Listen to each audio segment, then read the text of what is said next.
Good evening, everyone. The time has just gone 7:45. A huge welcome to you all. I'm waiting for my camera to turn on. That usually takes about 15 seconds.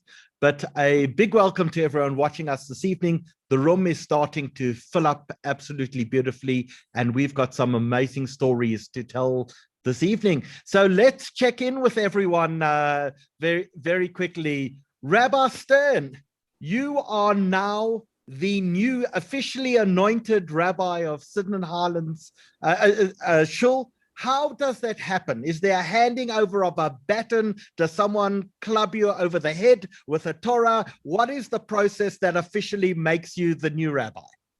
Hi, Howard. Thanks for having us online this evening. I look forward to engaging with you.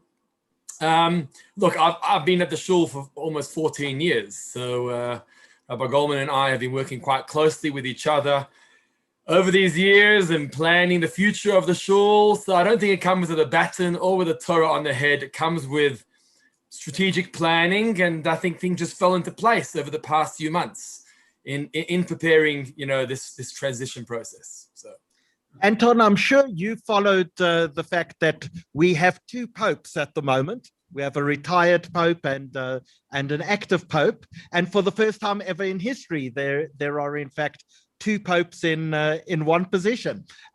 So, what is your recommendation that you have to Rabbi Stern to make sure that the old guard don't interfere with the new guard?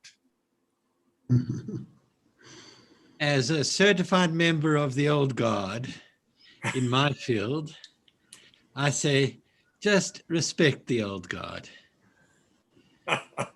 So how does it work in the world of journalism? Because you are genuinely like the face of liberal South African journalism. Without you, there would have been no Mail and Guardian. Without you, kind of anti-apartheid journalism probably would have died with the Daily Mail, or what was it, the Rand Daily Mail. But you were the one who resurrected it, and you must be sitting back and looking at journalism today, and to use a Yiddish phrase, I'm sure you go, oh yeah, klog. I'm afraid, one has to be careful of being typical old guard and saying that too quickly. But the fact is, I think we all know journalism is in trouble. And so when we have to nod our heads and say, oy vey. So do you ever pick up the phone and call up the independent group or Times Media and say, guys, like, listen to me for half an hour, or is this something that you just shake your head privately and say? No, look, I have a number of private conversations. I don't pick up the phone, and certainly independent newspapers won't take my calls. But there are editors with whom I talk to often, and we share thoughts about things. There's now a new editor just been announced at the Mail and Guardian, and we've been chatting. Okay. I mean, a lot of people think that the Mail and Guardian's relevance disappeared, and that Daily Maverick almost took over the role that the Mail and Guardian used to play in your day. Well, I try and avoid discussing that publicly.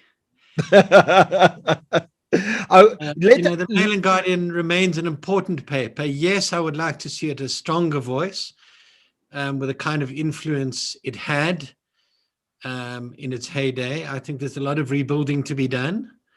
But it's tough. It's very tough out there. So I acknowledge how difficult it is.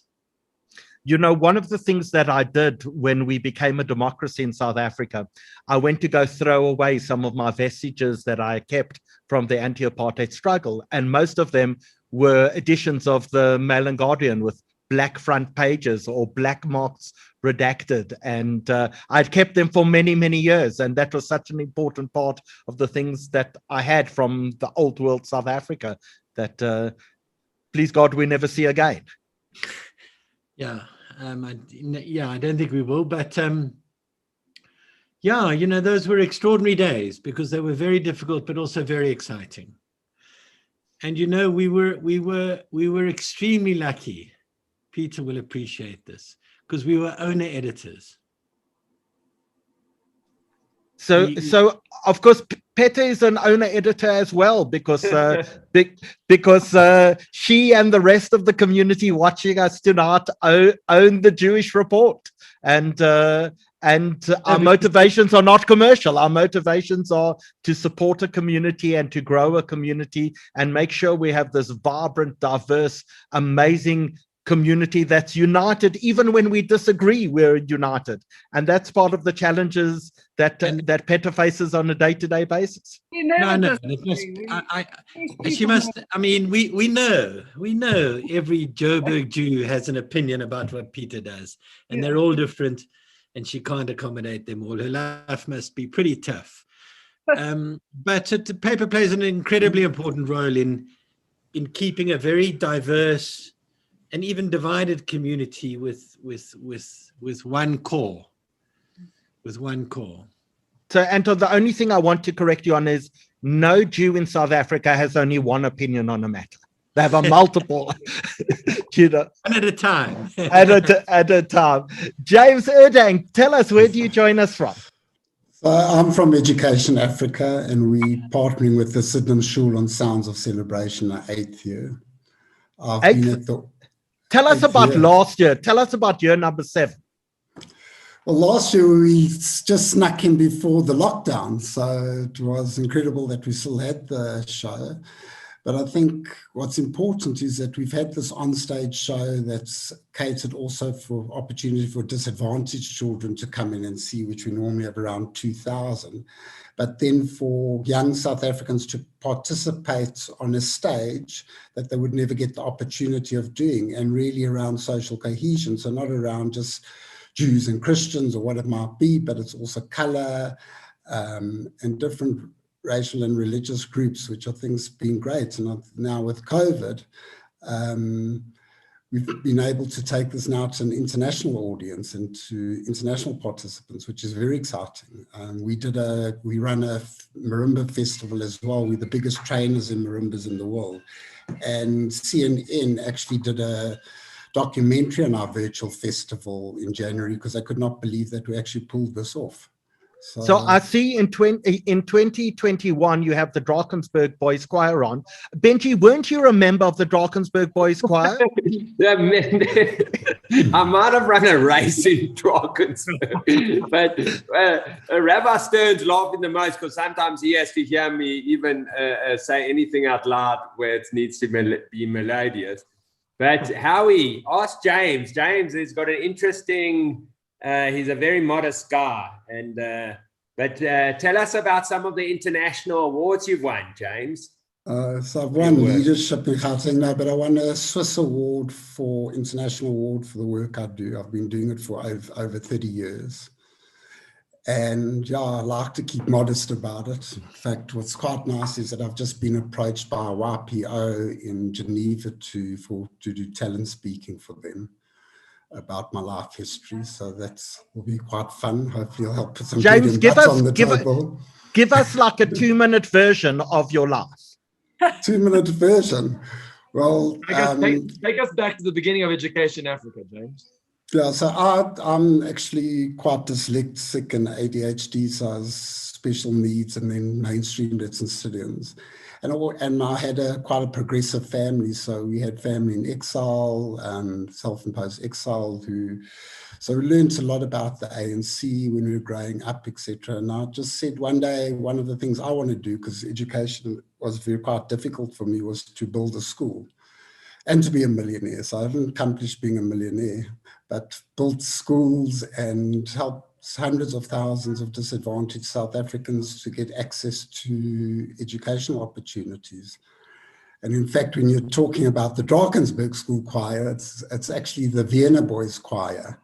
And that's also quite interesting because they're going to collab with our school in Orange Farm, Masambani, where they're going to be on marimbas and with the Vienna Boys Choir. And how that came about is Vienna, the mayor's son, saw me speak on television 26 years ago.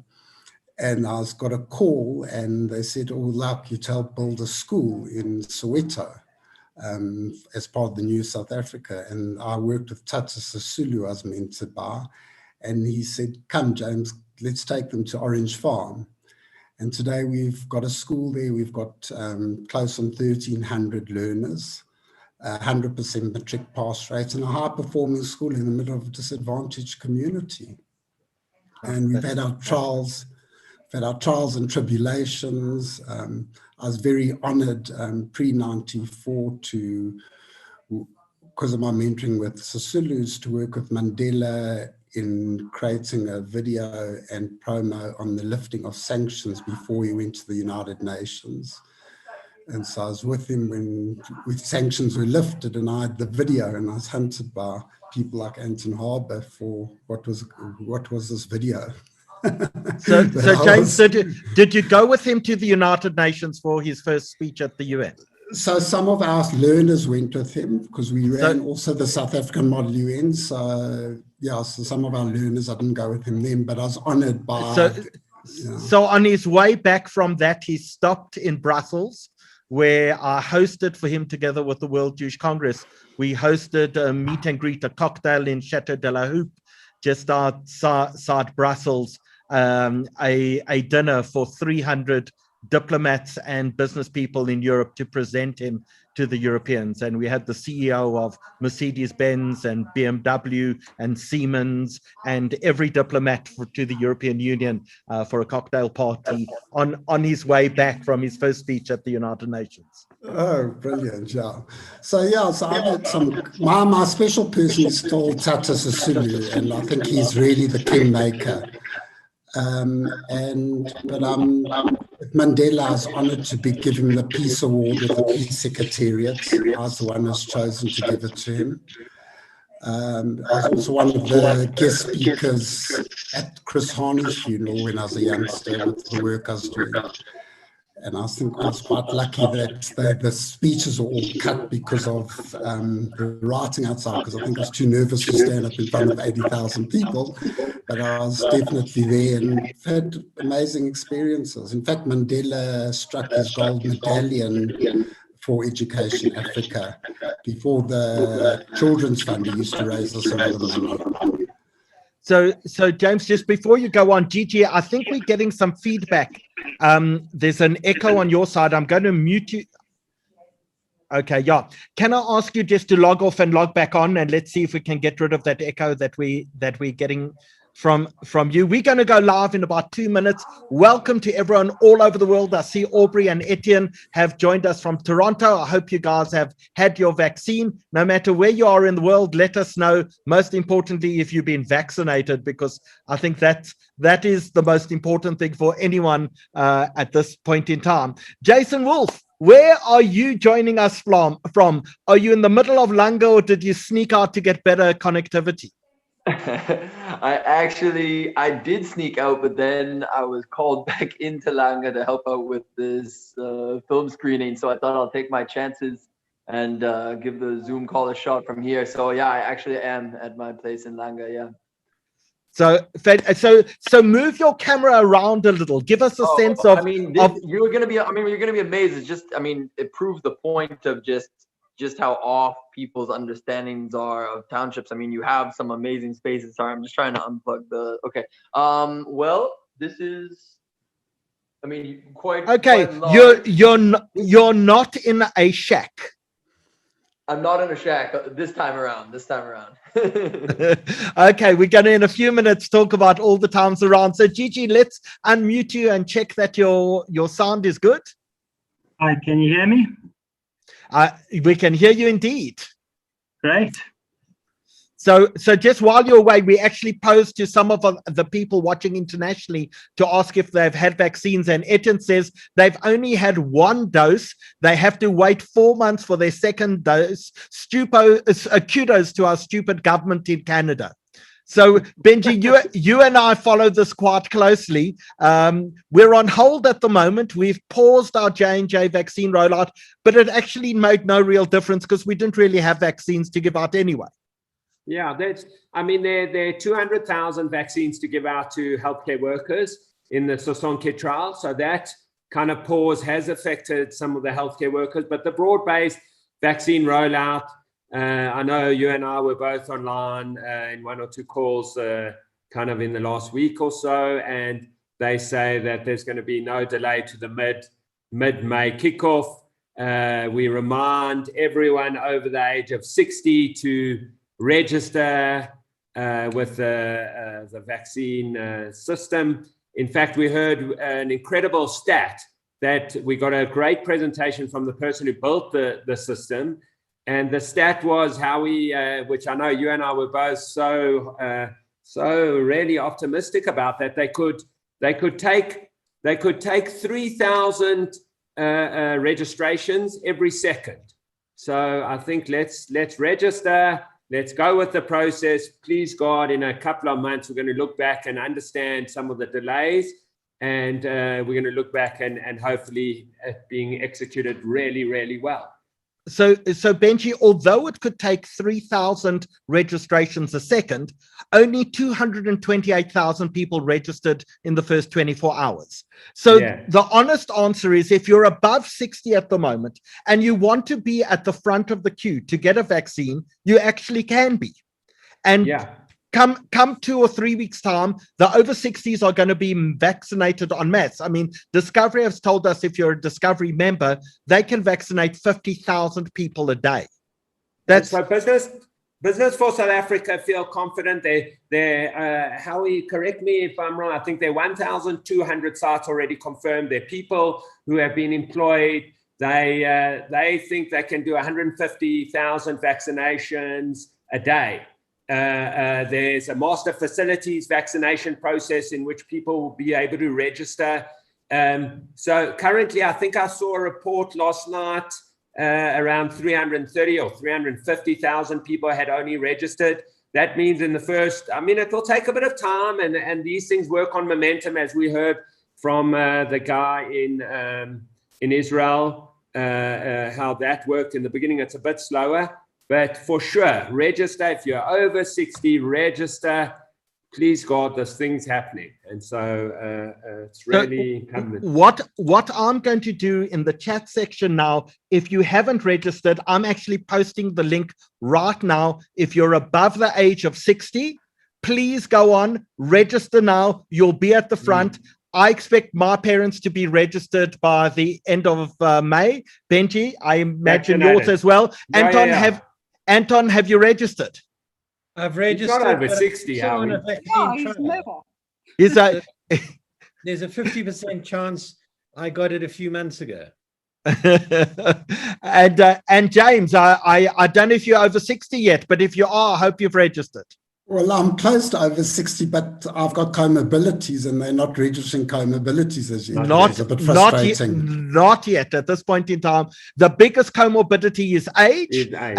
And therefore those people with comorbidities. It's interesting because we had Professor Shub talk about that, and just to clarify, because it's such an important part of our country, and hopefully this is a deeply optimistic evening. And so that, again, we might be out by 1 or 2 points, but if you're over 60, I think you get a score of 12. If you're under 60 and you've got diabetes or have a comorbidity, you get a score of 2 or 3. So they're really trying to vaccinate people over 60 in terms of that. Of course, people with comorbidities, there's a process. If you're with a healthcare provider or something like that, there will be a process which they'll communicate. But just to keep it as smooth as possible, they're trying to get the over 60s registered at the moment. But just for people watching, that the private healthcare sector has capacity to vaccinate approximately 140, 150,000 people a day. Government has capacity to do probably about 120,000 people a day. So whether you're in private healthcare or public healthcare, if you're over the age of 60, this is the time to go register and make sure you're absolutely at the front of the queue and get your vaccinations as soon as possible. This is the only way we'll get COVID under control. This is the only way we're going to ensure that South Africa gets back to normal, that the economy gets started again. So please don't hesitate. I've posted the link to register into the chat section. I'm sure Danny will move it across as well onto YouTube and onto Facebook as well. So please make sure that absolutely you don't hesitate and get get registered as a matter of urgency. So the time has just gone 8 p.m. A huge welcome to everyone around the world watching. So wonderful that we can bring you some truly remarkable stories this evening. And we've gathered some fantastic guests who are quite unique in their perspective of how South Africa really works. We look at the government figures, we think we know and we understand, but when you scratch a little beneath the surface, you actually understand that the real South Africa looks a little different. I'm broadcasting tonight from Bakubang in the Pilanesberg. I can tell you that the roads in this place have absolutely disintegrated. Going into the park today, I shredded a tire. There has been no maintenance in the park for the past probably 15, 16 months. And you get a sense of maybe what South Africa looks like without ongoing maintenance and care.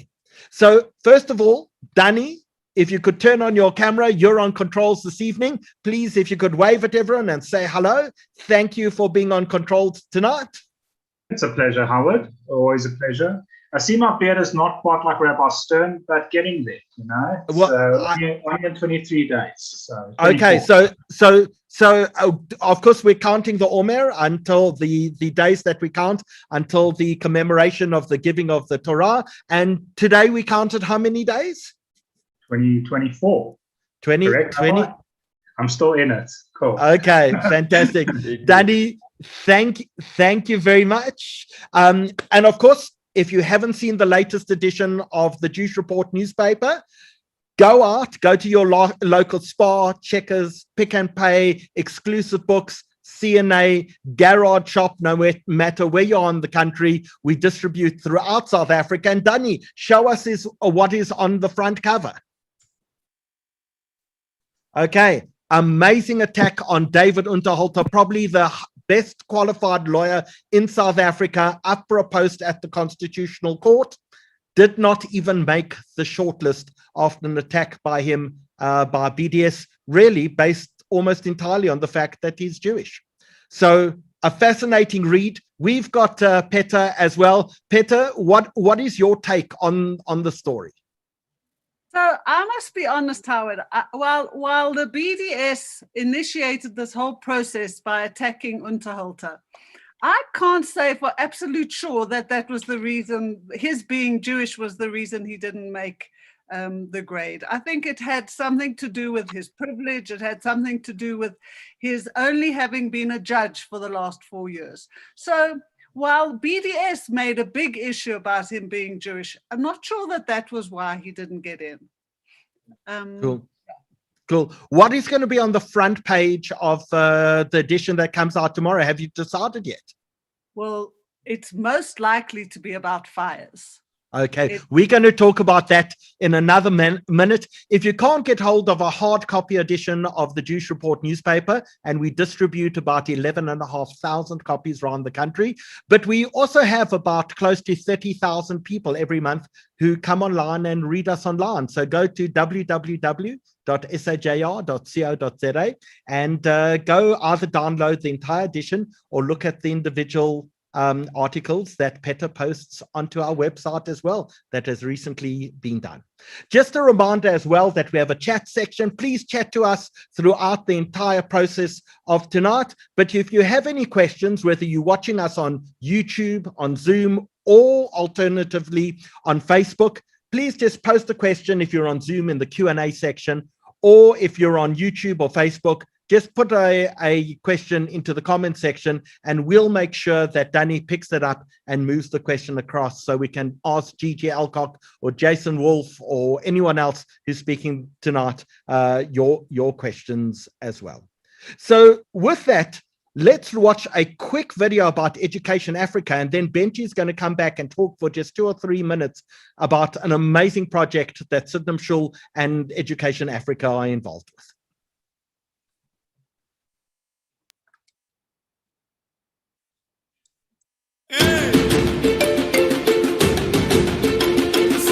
Join us for the 8th annual Sounds of Celebration, a global concert of social cohesion, starring internationally acclaimed performers and musicians from around the world.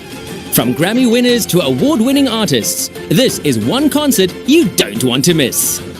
Book your tickets today and watch this very special concert from anywhere in the world.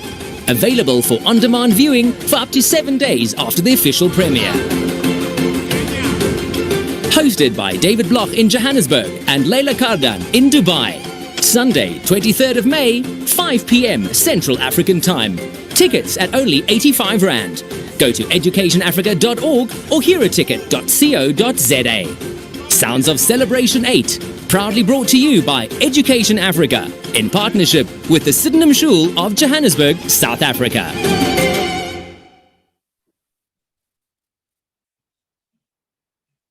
So Rabbi Stern, welcome. Thank you so much for being here, and just well done to you and James on this incredible initiative. It feels like it's just a concert, but it's something far deeper and far more pervasive than that. Rabbi Stern, take us through some of the kind of objectives and what you're trying to achieve through this incredible initiative. Thanks, Benji. Thanks, Howard and Peta and the Jewish Report team for having us online. So Education Africa, which was founded and directed and is directed by James Erdang, focuses a lot on the underprivileged or previously underprivileged young South Africans, trying to assist them, to educate them, to equip them, to empower them. That's the role of Education Africa.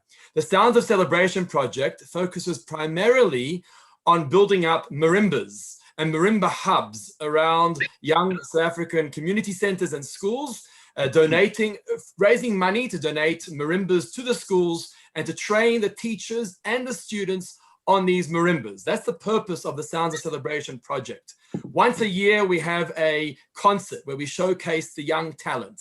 Until now, for the last 7 years, we had our concert annually at the Emperor's Palace, and we brought over 200 young South African performers with adult performers to complement them onto one stage.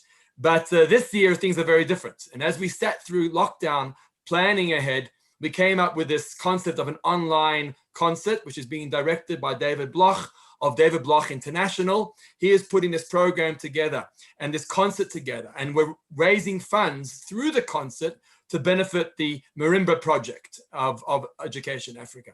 And what we've seen through this program and online experience is you can actually go bigger, much bigger than we were until now. Until now, we were, focusing on Johannesburg and those who are willing to drive out to Emperor's Palace on an 8 o'clock evening night. Now, by going on to online performance, the performers are a lot more diverse from all over the world, as you saw, South Africa and Germany and the UAE and Israel and all over the world. And B, we're hoping that the viewers are going to come from around the world too to participate in this online concert. Brilliant. So what do people need to do? I know we've posted a link in the chat. So take us through what people need to do. Okay, so we want to raise attention to this an education around this that people should know. It's not just for our South African Jewish community. It's for the wider South African community and for the wider global community to understand what Education Africa does. I mean, James Erdang is an absolute star with his team, what they do to uplift lives of young South Africans, and just being online for that show, and it's going to be available for 7 days after that, really, really helps the project. And so by going onto the links are on the chat right now. If you go to the links of educationafrica.org or to Hero Ticket, these are two websites one can access tickets on. That's where you're able to participate, to buy your own ticket. It's 85 Rand per screen, so the whole family can enjoy the show for 85 Rand and share the message as far and wide as possible so that more people can participate and join as well. I think, James, if I could just hand it over to you maybe to add a few lines to this project, to the concept. James? So I think the concept for me is very exciting, and I think it's what Howard was saying earlier when he welcomed his international guests. This year at our concert, we're going to be doing the same. And I just think it's wonderful that we get these opportunities. For example, we've got the city of Vienna helping us get the Vienna Boys Choir involved, which is the most recognized choir in the world. The city of Vienna funded us to build a school in Orange Farm. So our school in Orange Farm is going to collab with them. They're going to be on marimbas while they're doing their piece. And the technology and what's going into this is going to be amazing. And there's just so many opportunities where we've got disadvantaged kids performing with world-class talent. And they don't normally get these opportunities. I think it's fantastic. And the marimba hubs themselves, it's taking kids off the street, it's giving them opportunity after school hours to do something. And music brings them together. It keeps them off the streets, it keeps them away from drugs. And we've had a number of our marimba bands playing at such a standard that they've toured overseas. Junior school children who've gone overseas, been live on stage with people like Gloria Gaynor, or with Bob Geldof, or been at the live ball in Vienna. So we get these kids really trained up extremely well. And we've got 1,000 children per week in the program during school term.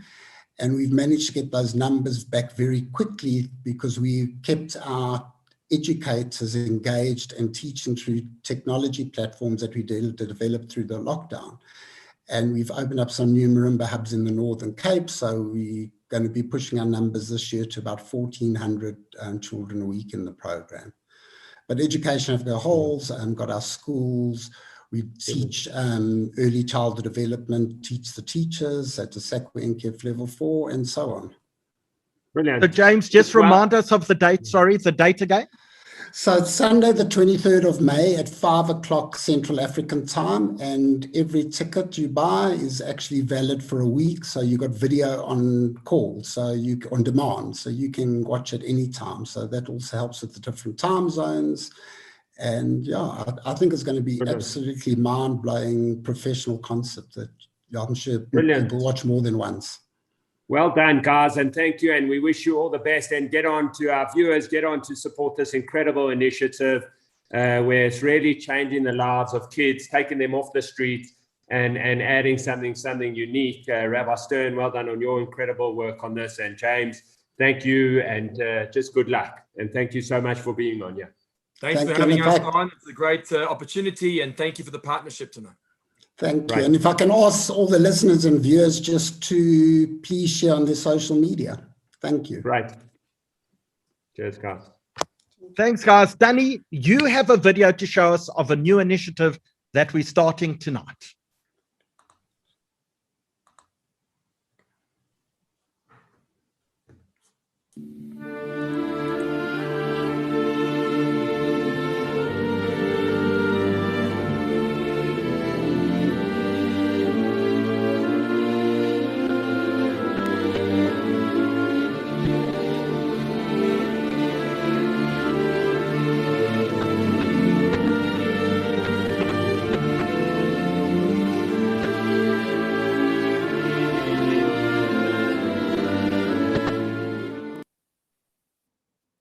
So Benji, tonight we launch a new thing. It is Patrons of the South African Jewish Report.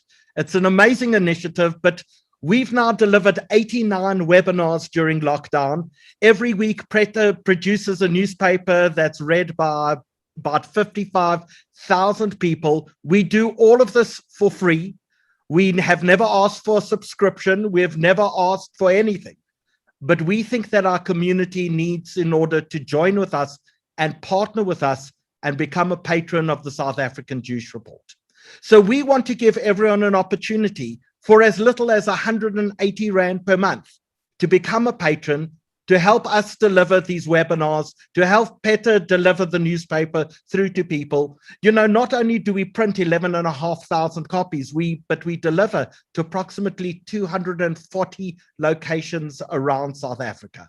So we're going to ask you just to take a moment now. Danny has put up a poll. So if you're willing to become a patron of the South African Jewish Report for as little as 180 Rand per month, we ask you please to vote now on the poll that you have in front of you. If you're on YouTube or on Facebook, Danny's going to post there as well. And we'd really appreciate if our community would partner with us and make sure that we are able to continue to deliver this remarkable service that we have through to the Jewish community now over 23 years, which Benji explains your lack of hair, maybe.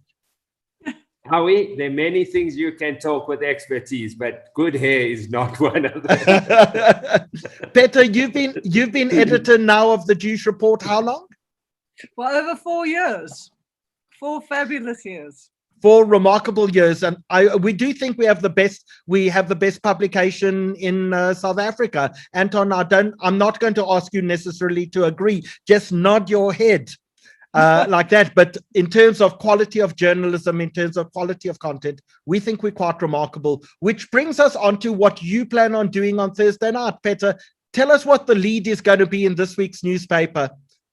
So if I tell you exactly what's in the lead, you might not want to read it, but suffice to say it will be fiery. It will definitely be fiery. But let me tell you about what we're going to be doing on Thursday night. We're going to be having a webinar on South Africa on fire. This week, there has been a massive fire in Cape Town that had caused more damage than almost any other fire in Cape Town has ever. It destroyed a library, the UCT library, which held books, historical books. So we're going to look at that. We're going to look at the fire in Cape Town. We're going to also look at a fire that broke out last week on Friday at the Charlotte Maxeke Hospital. Did I say that right? I hope so. Which was all but gutted. What's interesting is actually the doctors and staff there managed to get over 700 people out of the building, and there was not one injury, which is quite remarkable. So we're going to look at the fires. We're going to look at how we can safeguard ourselves against fires. We're going to look at why these fires why these fires happened, and is there anything we can do to prevent them happening? Also, we're coming up to our own fiery chag, which is like Ba'omer. So we want to know, how can we make sure that the fires that we build don't cause any harm? Fantastic. We'll see you Thursday night for your webinar, South Africa on Fire. Thank you. Thanks so much, Peter. Good night. Good night. And with that, Benji, we've gathered quite an array of people this evening to talk about a different view of South Africa. And Gigi, you're going to go first, so I'm going to ask Anton to turn off his camera. But just before we begin, we've just got some images of rural KwaZulu-Natal, kind of the sort of area that you grew up. Danny's just going to play for it, and then we're going to talk about a very unusual way that you grew up for a white South Africa.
So Gigi Alcock, welcome. Thank you for joining us this evening. Should we start by saying that maybe you had a slightly unusual upbringing for a white guy? Yeah. So yeah, I mean, it feels very normal for me, obviously, growing up in that space. But basically, my parents were political activists and community workers, and and they decided to move to the most arid place in South Africa, a place called Msinga. And in fact, at the time, it was the poorest and most violent places in South Africa. And today, it's still the poorest district in South Africa officially. And they basically moved there, built a mud hut with no running water, no electricity, and brought us up in this mud hut as Zulu kids. We were incredibly poor. We used to walk to the river to wash. Our kitchen was a little gas cylinder under an acacia tree. And the crazy thing is my mother still lives like that. She still walks down to the river to wash, and she refuses to change that life. And we kind of grew up feeling incredibly underprivileged because we were very poor. And you know, often tell a story of my first, the one of the benefits I had growing up white in apartheid South Africa was taken away when I was relatively young. And that was I lost a tooth, and I put it on my little slip slops next to my mattress on the floor where we slept. And in the morning, I got 5 cents.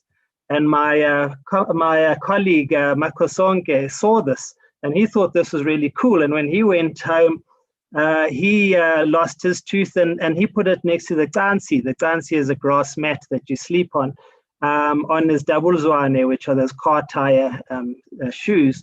And nothing happened the next morning, and he waited a week, and eventually after a week he came to visit.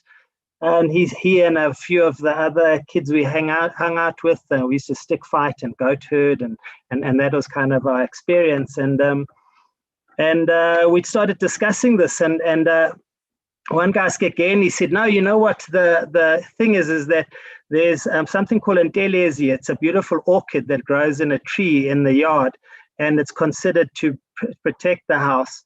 And he said that the Ntelezi obviously is protecting the house, and that's why the tooth fairy doesn't come.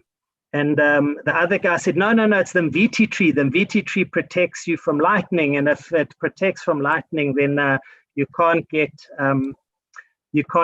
a tooth fairy to come. And my father heard this discussion and stopped us and said, and told the story of the tooth fairy. And I thought this was really cool because we'd all get 5 cents for our teeth, and all the kids in the valley would benefit. And of course, he banned it forever. So that was one of the experiences we had. And what we and basically my parents brought us up like that. And I said to my father when I was quite young, will you send me to university? And he said, I'll never be able to afford it, but I'll prepare you for life in Africa.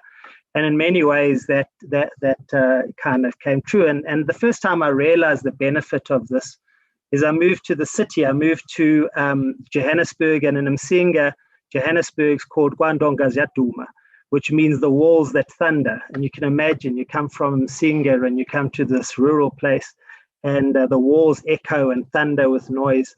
And I was in a store, a Pick and Pay, and I was writing out a check, which shows my age. And I was writing out this check, and the lady behind the counter said to the lady who was packing my bags, she said, which means, look at this white man, he's got hair like a baboon. And she was referring to my arms, not my head, as you can see. So I said nothing, and I wrote out the check. And when I finished writing out the check, I said to her, have you ever seen a baboon writing out a check? With which she screamed and she said, sorry, boss. And so I said, I've gone from baboon to boss.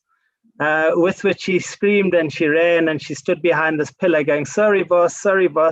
I thought it was very funny, and I said to her she must come back. And of course, all the various tills told each other the story, and the whole place was laughing.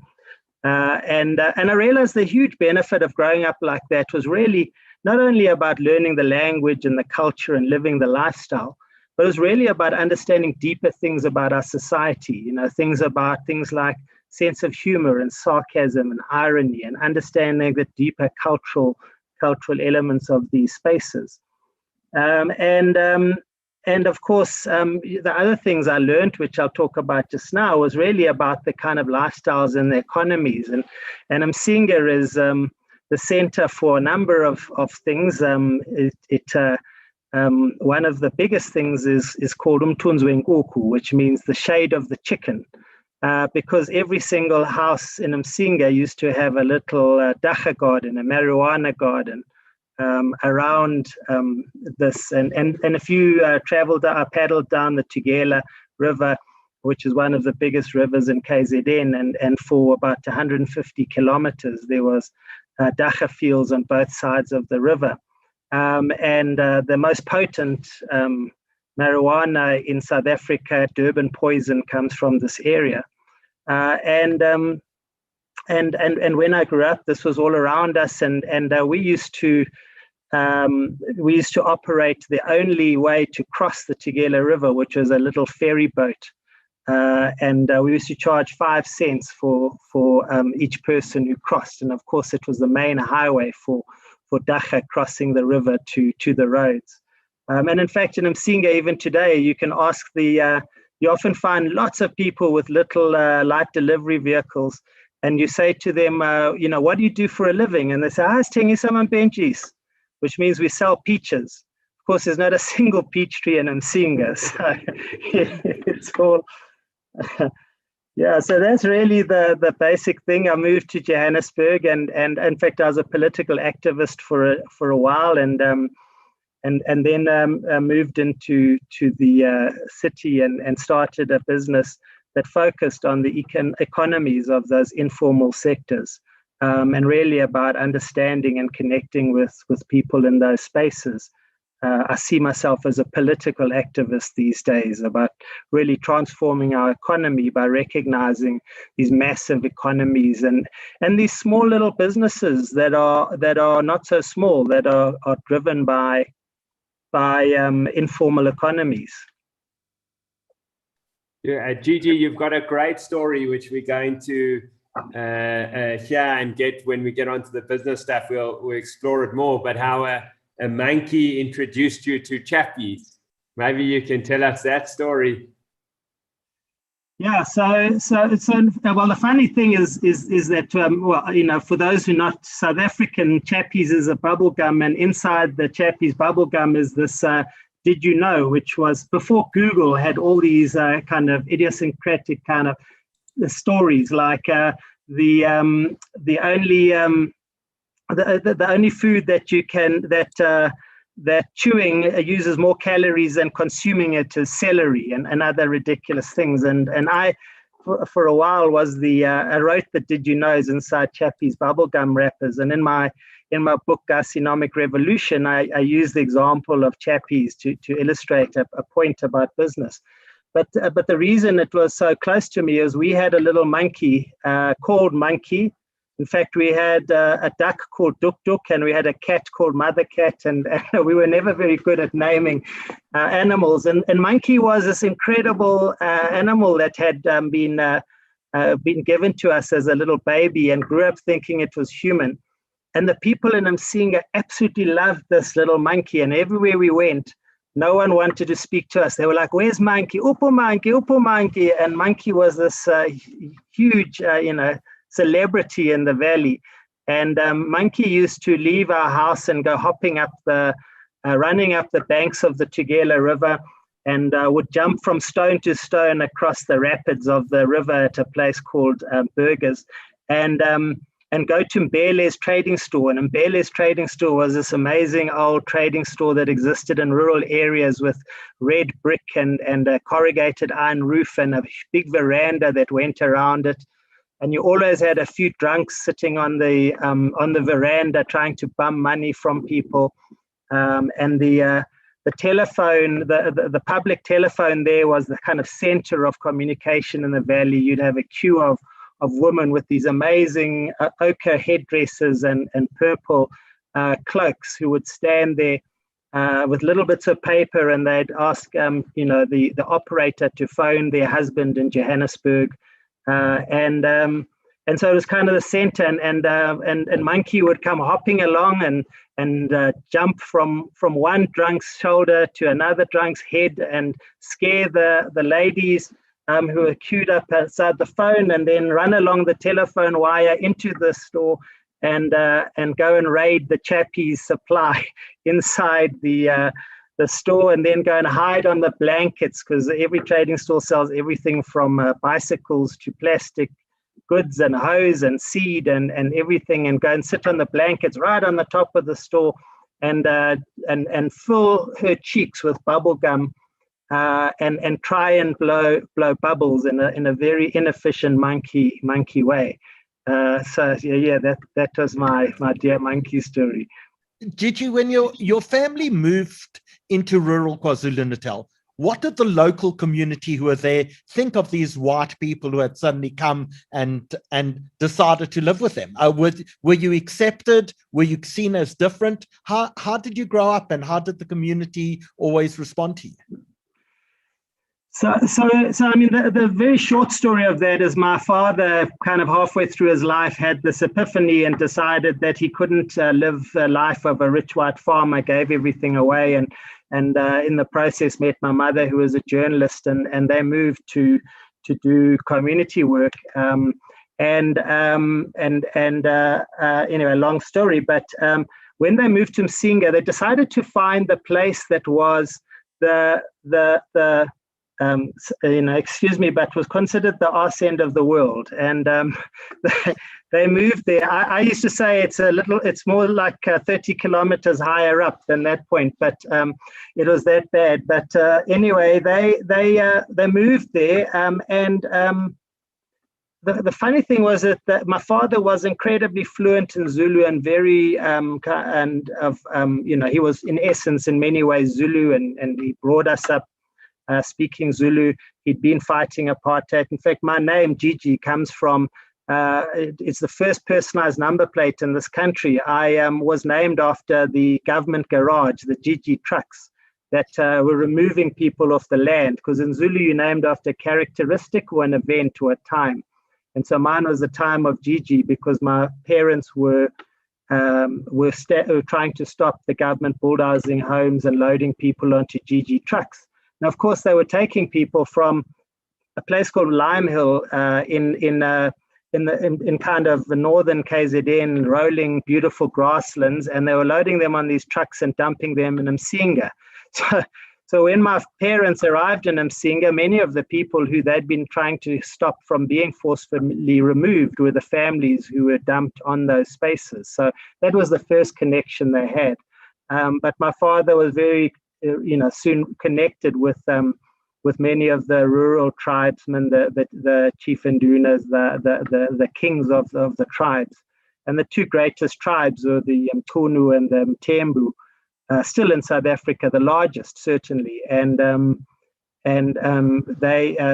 were kind of, my father was very close friends with those, and so really connected in that. And then the other thing is we were so remarkably different. We went there and built a mud hut and walked to the river and washed side by side. My mother took the laundry with a bag of Omo, cold water Omo, and washed the laundry in the river. And so there was no question about our motives, and we weren't living any different to them. And that created an immediate credibility over and above kind of history and language and those kind of things. Did you make friends, Gigi? Funny enough, we were, so you're regimented as a kid in a Zulu society, and you have to stick fight, and we were regularly beaten and became quite tough, because if you could beat the white kid, it was actually quite an advantage in a society where normally the white guy was doing the beating. So we were regimented according to our age groups based on your age and your prowess at stick fighting, and those friends that we made there that were part of, call it, our regimental grouping, are still many of them friends with me, became business partners with me, and moved to Wandonga Zaduma with me, and of course, but a whole mix. I mean, some of them are security guards and haven't really shifted, and others became very successful business people in partnership with me. Msinga was famous for having the toughest, most violent Zulus, and of course, their first job when they moved to the city was in security. And there was that famous kind of at the time story which said that if you crossed a Zulu and a Jew, you got the security guard who owned the building. So Gigi, talk to us about schooling and what happens at the end of school. So my mother taught us at home under on a large flat rock. We had no furniture. All our furniture, whether it was tables or chairs, were these large flat rocks that my father carried up, almost like from the pyramids on wooden rollers, carried up and into our little mud hut. And we did school under an acacia tree. My mother taught us from home from very young. And we'd get up very early at 5 a.m. and we'd do our schooling. And by, say, 8 o'clock, 9 o'clock, we were finished. And then we'd go running into the mountains and we would go and join the rest of the local kids goat herding. That was our primary job. And it was a very rich education because it was, we hunted a little field mice and ate them, and birds, and dug up roots, and learned a huge amount about the bush and about that kind of Zulu society. And then I was forced. The government said that we weren't allowed to. They were perpetually trying to cause trouble with my parents. As my parents were causing trouble with them, I guess. And so they forced us to go to school when I was in my first year of high school. And my father had the option of sending us to get a bursary to Michael House, and he refused and said he wants us to be accustomed to normal people. So sent us to the local Greytown high school, where we were in boarding school, and we were side by side with the same farmers and policemen and others who my father was fighting. So it was a fairly rough space. And so we always felt that our real home was among the Zulus and among the people there. And so, yeah, when I finished school, I couldn't afford to go to university. So I had to do my military service, which was another story. But one of the, and when I was in army, I went to Grahamstown, which is a 6th South African Infantry Battalion, and eventually refused to go to the townships and got into trouble. But in my basics, I was always able to get the best food from the black chefs and cooks and so on. And if people wanted to get their dacha from the locals in the local township, which is literally across the valley in Grahamstown, I could organize this through my, chatting to the locals in Zulu. And it's always been a real, this ability to connect and talk and stuff has been incredibly rich in my experiences. In fact, I have a fun story. I have 2 daughters. One's called Zandi and one's called Tonsi, both Zulu names, and they were brought up speaking Zulu, visiting my mother Gogo and Msinga and so on, and they've considered themselves culturally actually Zulus because they haven't seen it as a racial thing. They've seen it as that. And I was at a restaurant a while ago and a few years ago, and this waitress heard people talking to Zandi in Zulu, and she said, in Zulu and referring to her Zandi, and she said, is your name Zandi? Zandi said, yes. She said, why do you have, what's your English name? Zandi said, I don't have an English name. She said, well, why do you have a Zulu name? So Zandi said, because my father's Zulu. So Zandi said, so the lady looked at this very blonde, blue-eyed girl and said, your father's Zulu? So Zandi said, yes, there he is over there, and pointed across the room. And the lady looked at him there and said to Zandi, he's not Zulu. So Zandi was very upset. She said, Waza, come, I'll introduce you. And she came over and we had a chat, and she said, we chatted in Zulu, At the end of it, she said, "Yo, you speak very good Zulu, but you're not Zulu."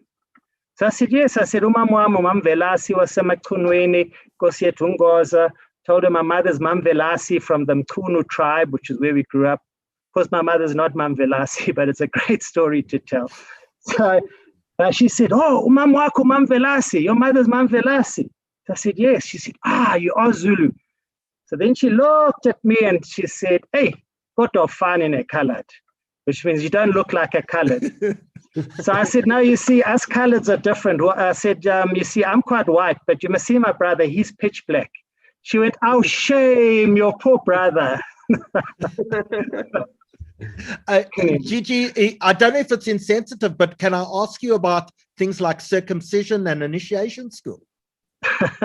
So it's not sensitive because the Zulus of all the tribes in Southern Africa do not do circumcision. Shaka banned the practice because he wanted his guys to run and fight and didn't want the youth out of fighting. So funnily enough, it is the only tribal group in Southern Africa, and in fact, to a large extent, Africa, that had the regimentation. So when you reach that age of kind of teens, you were then allocated a regiment. You did the stick fighting that kind of classed you in terms of your prowess as a warrior, and then he allocated you against, the White Crane Regiment or the Raging Bull Regiment or whatever it might be.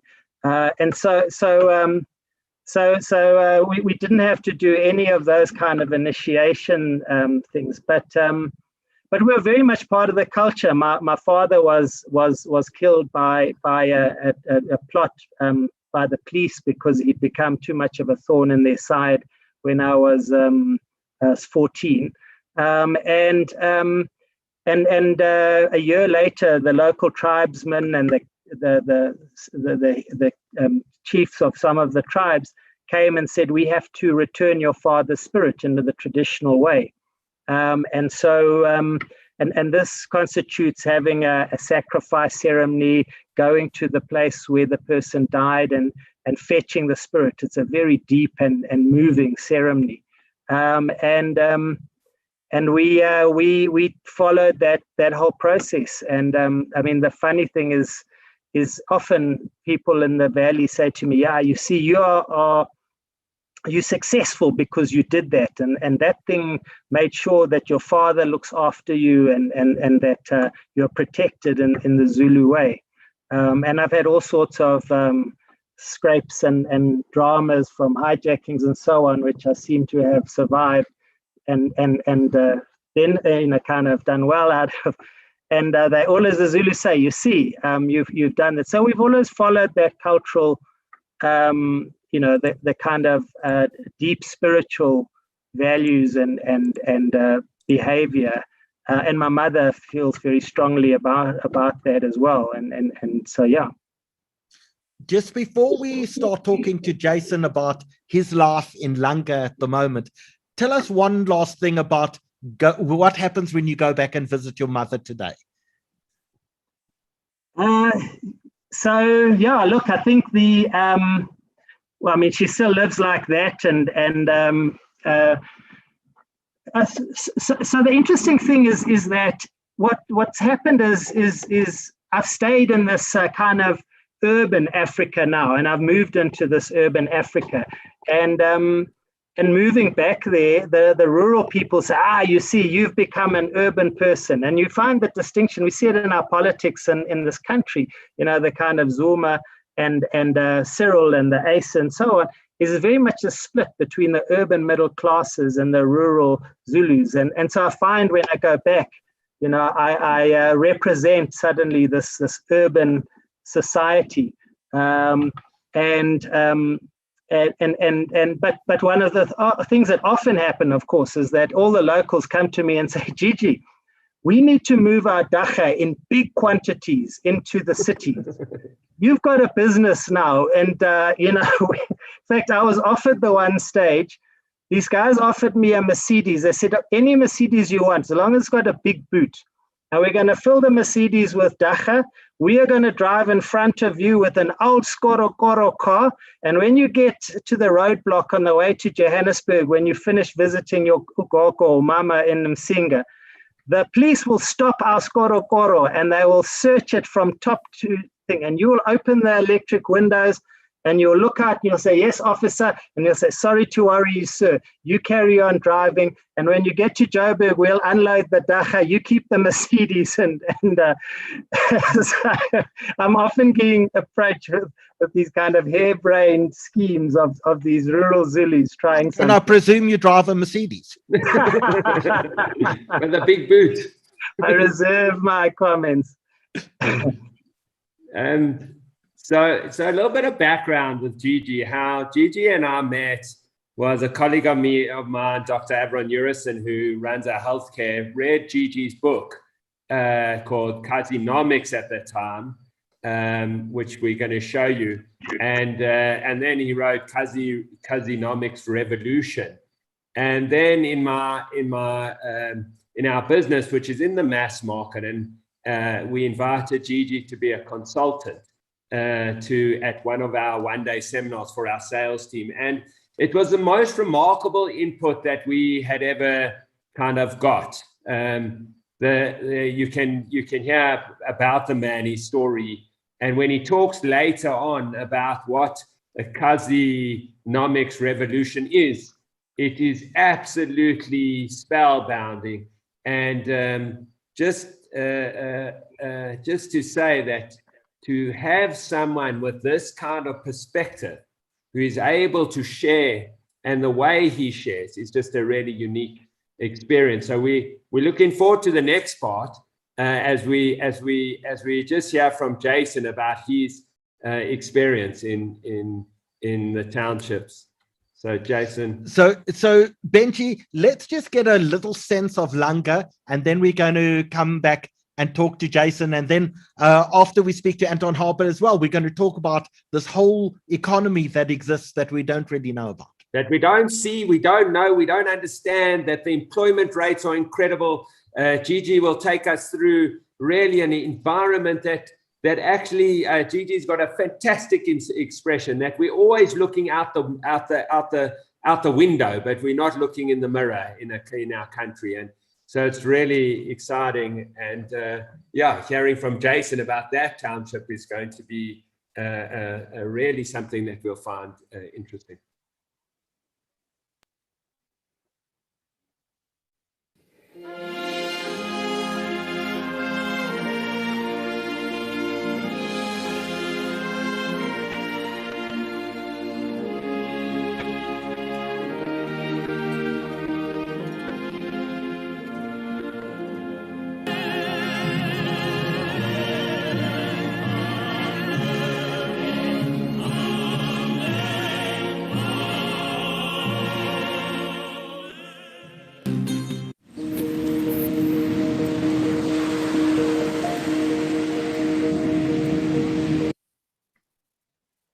Sorry, that's Diepsloot. That's certainly not Langa. It's a person.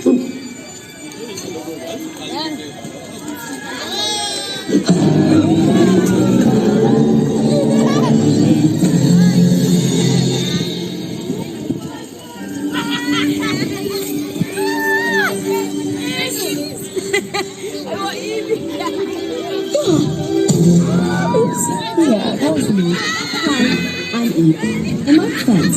I've been living in a cave my whole life. I didn't really come across other people very often, let alone a boy. I mean, think, with all these creatures in the world, and we friends together. My whole family loves to. Except for Dad. But eventually, Guy won him over. Hey! And now we're traveling the world, searching for a perfect place to call home. A place Guy calls tomorrow. Isn't that amazing? Challenge. This is the Crucial Lifestyle. We are coming to you live right now, presenting the lockdown drop hop happening on the 1st of May. Tell them the venue, my man. Yeah, we at Zone 17, the HQ. Have a quick look around. Yeah, we're gonna cut the lawn, but yeah, it's essentially gonna be going down. Stage right here, place full of peeps, and yeah, it's gonna be popping. Hola, funa nje stage. Thola the better. Change the game as a check. Please, asizanga ngudlame. Asizanga ngudlame. Jason Woolf. You are not your typical South African Jewish kid. No, I'm not. Negative. So first of all, let's explain that American accent. And then what are you doing in South Africa and how did you land up in Langa? Okay, great. Well, firstly, just thanks so much for having me, and it's a pleasure to be speaking with you all. My family's South African, all of them. They moved to the States in '91, my parents, to give my sister and myself a better life, or at least a better education. Obviously, we know what the South Africa was like in the early '90s, with so much uncertainty in the transition. So I'm really getting some good comments. I wonder if there's a way to mute the comments. I wonder, so I don't get distracted. just click at the bottom, just click chat and it should close it. Oh, okay. Well, actually, it just pulled up the chat, but anyways, okay. I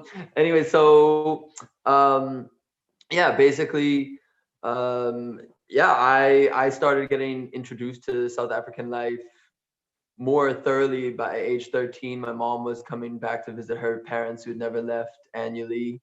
We'd come for about 2 weeks, 3 weeks. But I started getting involved in townships by age 15, 16. I was interning for a basketball organization, and by 17 I started my own project, which was basically to film a DVD for traditional song and dance youth groups. That became a youth development foundation for 8 years. But basically the majority of my adulthood has been spent in South Africa.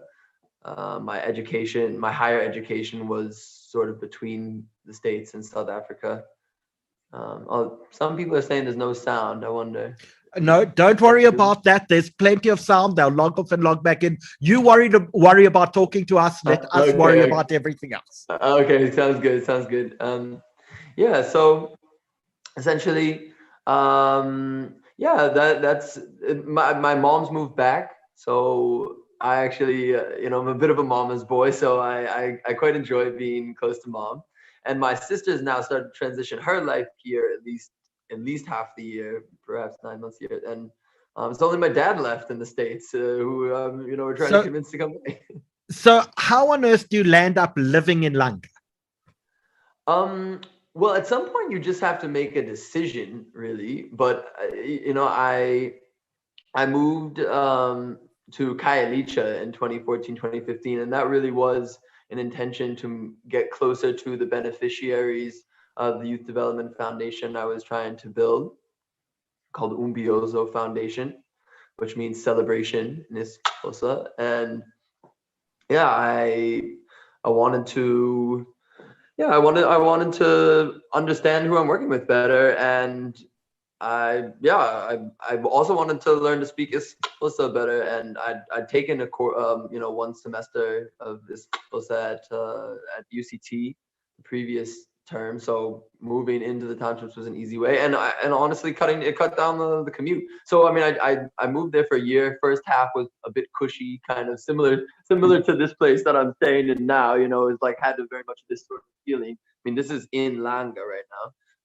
But then the second half of the year I moved into Makaza, Khayelitsha, which was much more rough, full of people, what they call tickheads, which is essentially people addicted to crystal meth. And actually this area is not all that different where I am. As much as this place that I'm in is amazing, it's got it's secure enough for me to feel comfortable to live here. It's got barbed wire fences and burglar bars everywhere. But I'm in pretty much one of the poorest areas of Langa right now. If I had to walk outside, it's like literally every time I leave with my car or my scooter, I have to go over this kind of little mini river of sorts, like of sewage water. So yeah, I mean, there's about each of the houses in this vicinity has about 8 to 10 shacks attached to it. So I mean, it's intensively an informal settlement, even though this is actually kind of zoned as a formal area and has some RDP houses. This is one of the poorest areas of Langa I'm in, right here. So how have the local community accepted you? I mean, it's still to be seen, but so far it's been seeming really good. Everyone's been pretty friendly, and I've learned to kind of, stand strong and not just,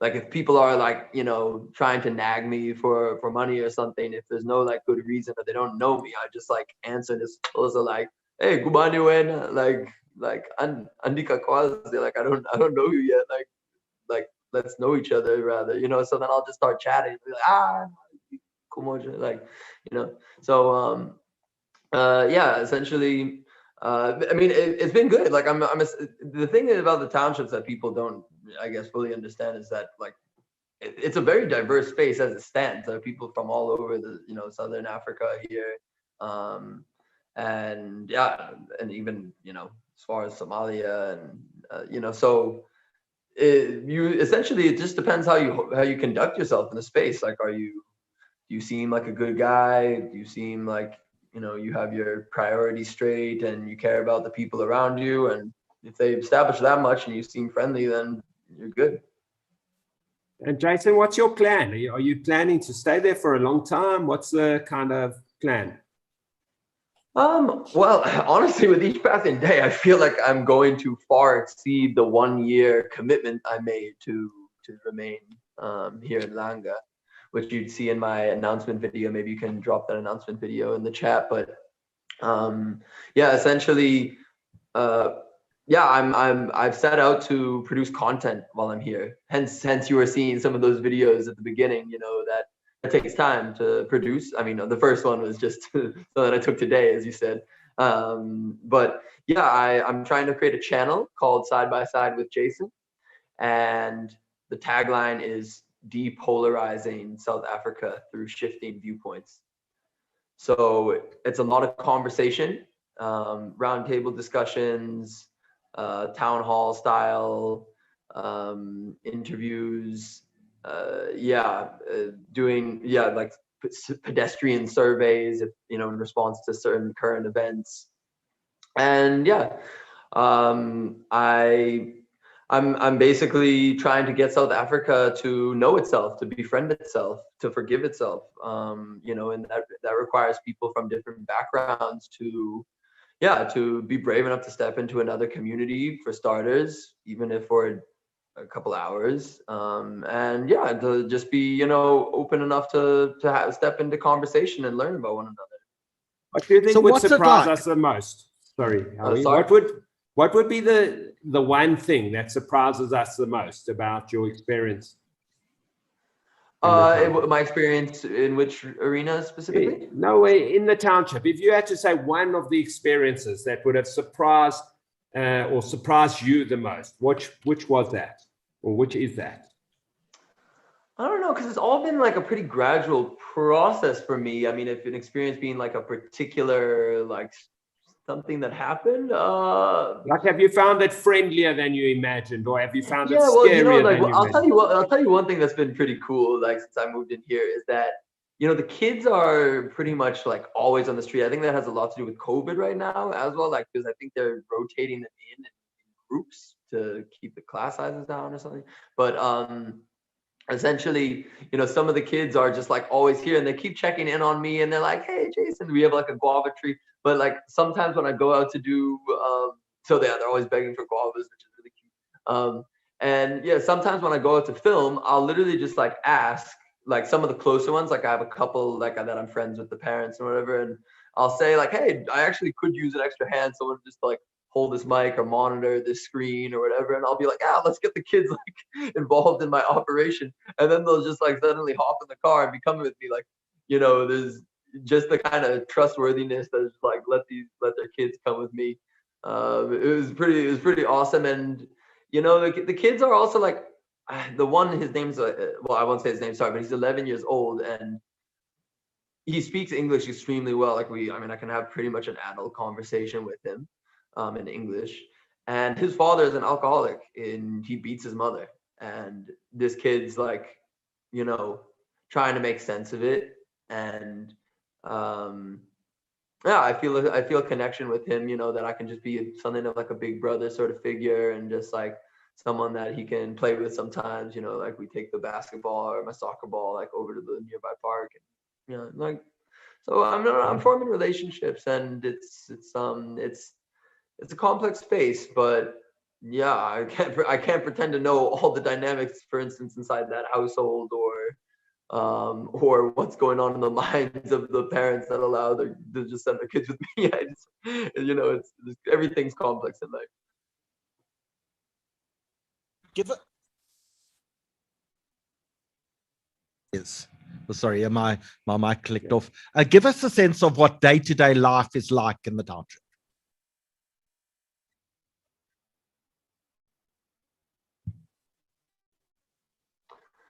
For me or for other people? For other people, what is it like living for an average person in the township? What is Langa like? How are people entertained? What is employment like? What is unemployment like? What is life like? Yeah. Okay. Well, I mean, I'll have to abstract it, because I mean, if you're gonna say what the experience is for the average person, there's no like singular or uniform experience, because it depends if you're employed and which area you're employed. Are you employed locally in the informal economy, which Gigi obviously knows a lot about, or are you commuting to town?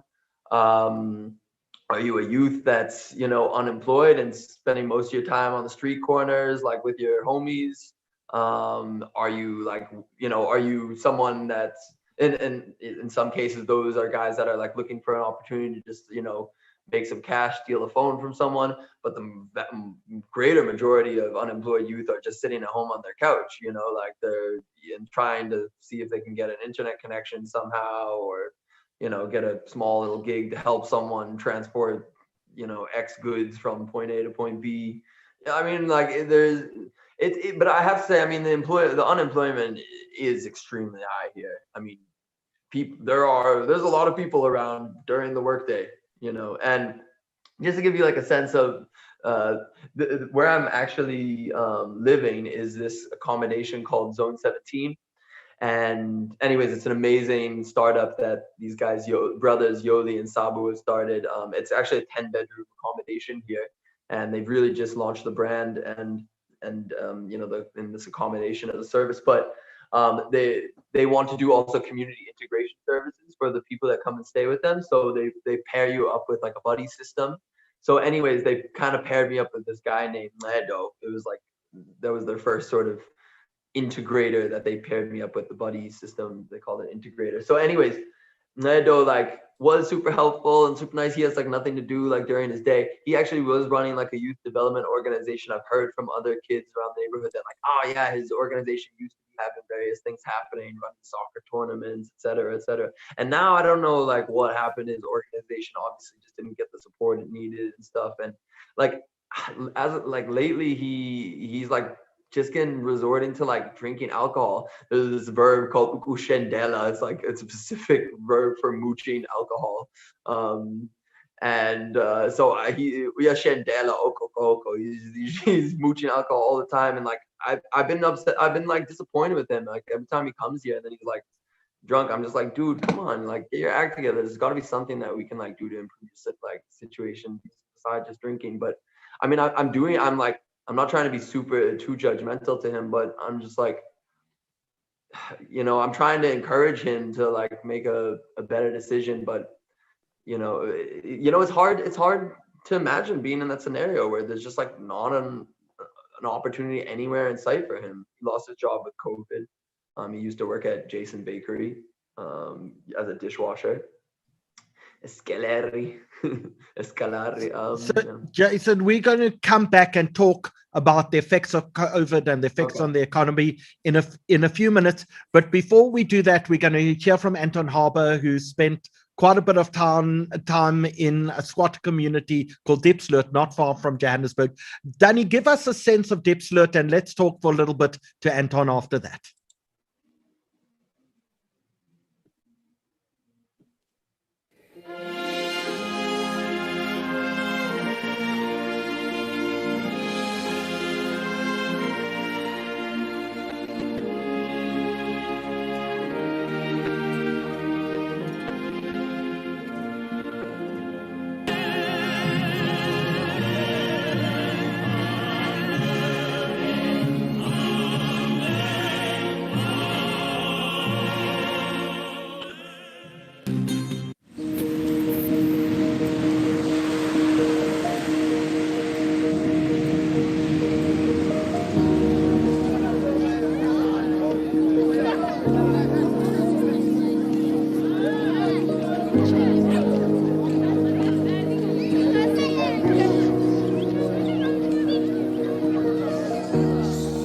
somebody says they want to give you land, what does that mean to you? What do you picture? Having my own big house, having my own garden nearby,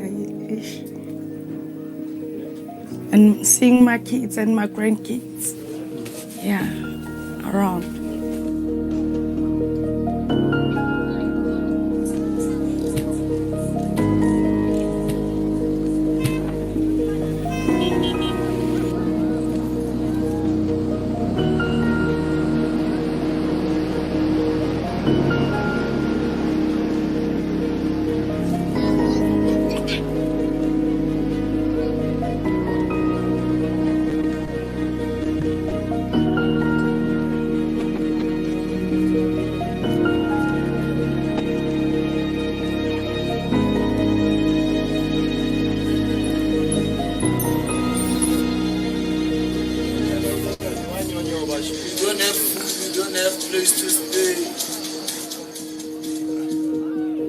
I don't consider freedom as something that we have.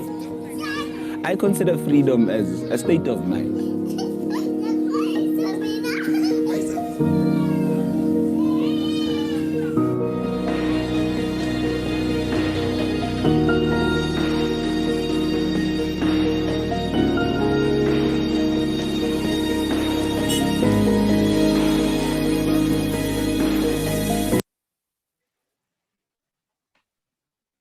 Anton Harber, great pleasure to welcome one of South Africa's most celebrated journalists who joins us this evening. Anton, you spent 6 months really every day going into Diepsloot, didn't you? Yes, look, compared to the two other speakers we've heard tonight and their experience, mine is very different because I went in as a journalist to write a book about the place. And when I started out, I said to myself, well, one way to do it is to go live in Diepsloot. But I thought carefully about it and thought, I didn't think that was the way to write a book, a journalistic book about the place. The honest way to do it, and one could only do it honestly, was to say, I am a white male from the suburbs who lives in relative comfort. My view is an outsider's view, trying to understand, trying to look, trying to meet, trying to talk to people. And that's the only perspective I can give. I mean, I'm sure there will be others who write books about Diepsloot from inside, who've lived there, grown up there, and that's fantastic. Mine is the perspective of an outsider who takes time. So let me say that, who takes time to get to know the place and the people as best I could. And I got to know it pretty well, and I think quite a few people began to see and recognize me there because I went every day for about 6 months, almost every day, to interview people, just to hang out, to shoot some pool, to get thrashed at pool in some of the clubs, to eat, to drink, and just to talk to as many people as possible, to get as many perspectives as possible, to understand what was going on. I mean, let me tell you, my motivation was that it was shortly after the election that brought Jacob Zuma to power. And I said, you know, I'm a political writer, but my journalistic career has always been about understanding what's hidden in this country, trying to shine light into places where cover things and write about things that need to be better and more covered, but aren't. And I think that was the history of my time on the Weekly Mail, which became the Mail and Guardian. And you know, I said to myself as a political writer, why did the commentariat, the journalists, get the rise of Zuma so wrong? Why did we call that wrong? We all did. Why don't we understand what's happening in areas like Diepsloot and why they support Zuma? And I thought, well, the way to do it is to find an area and delve into the local politics, the local ward politics. I said, the problem is that we watch the ANC conference, but this is shaped by what's happening at a ward level in places like Diepsloot. At first I said, okay, I'm going to find a place that gives me a microcosm to understand what is happening at the grassroots level of ANC politics, not in the suburbs, but in a densely populated informal settlement type area. I decided on Diepsloot, in fact, after a conversation with Chris Vick, who was teaching a class with me at Wits, and who had been or was then a spokesperson for Tokyo Sekwali, Minister of Housing. And he told me about what lay behind Tokyo's then quite well-known visit to Sleep a Night.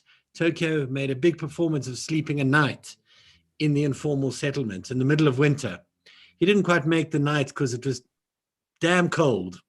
He left at about 3 a.m.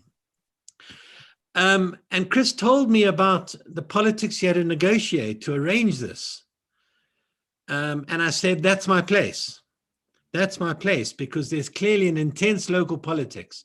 And if I can get to understand that and what shapes that, then we can understand what's happening at the ANC at a national, at a conference level. And that's why I did it. So very much my perspective is of a journalist going in, observing, talking to people, trying to put together what I could understand about the place. Anton, give us some insight. What did you actually find?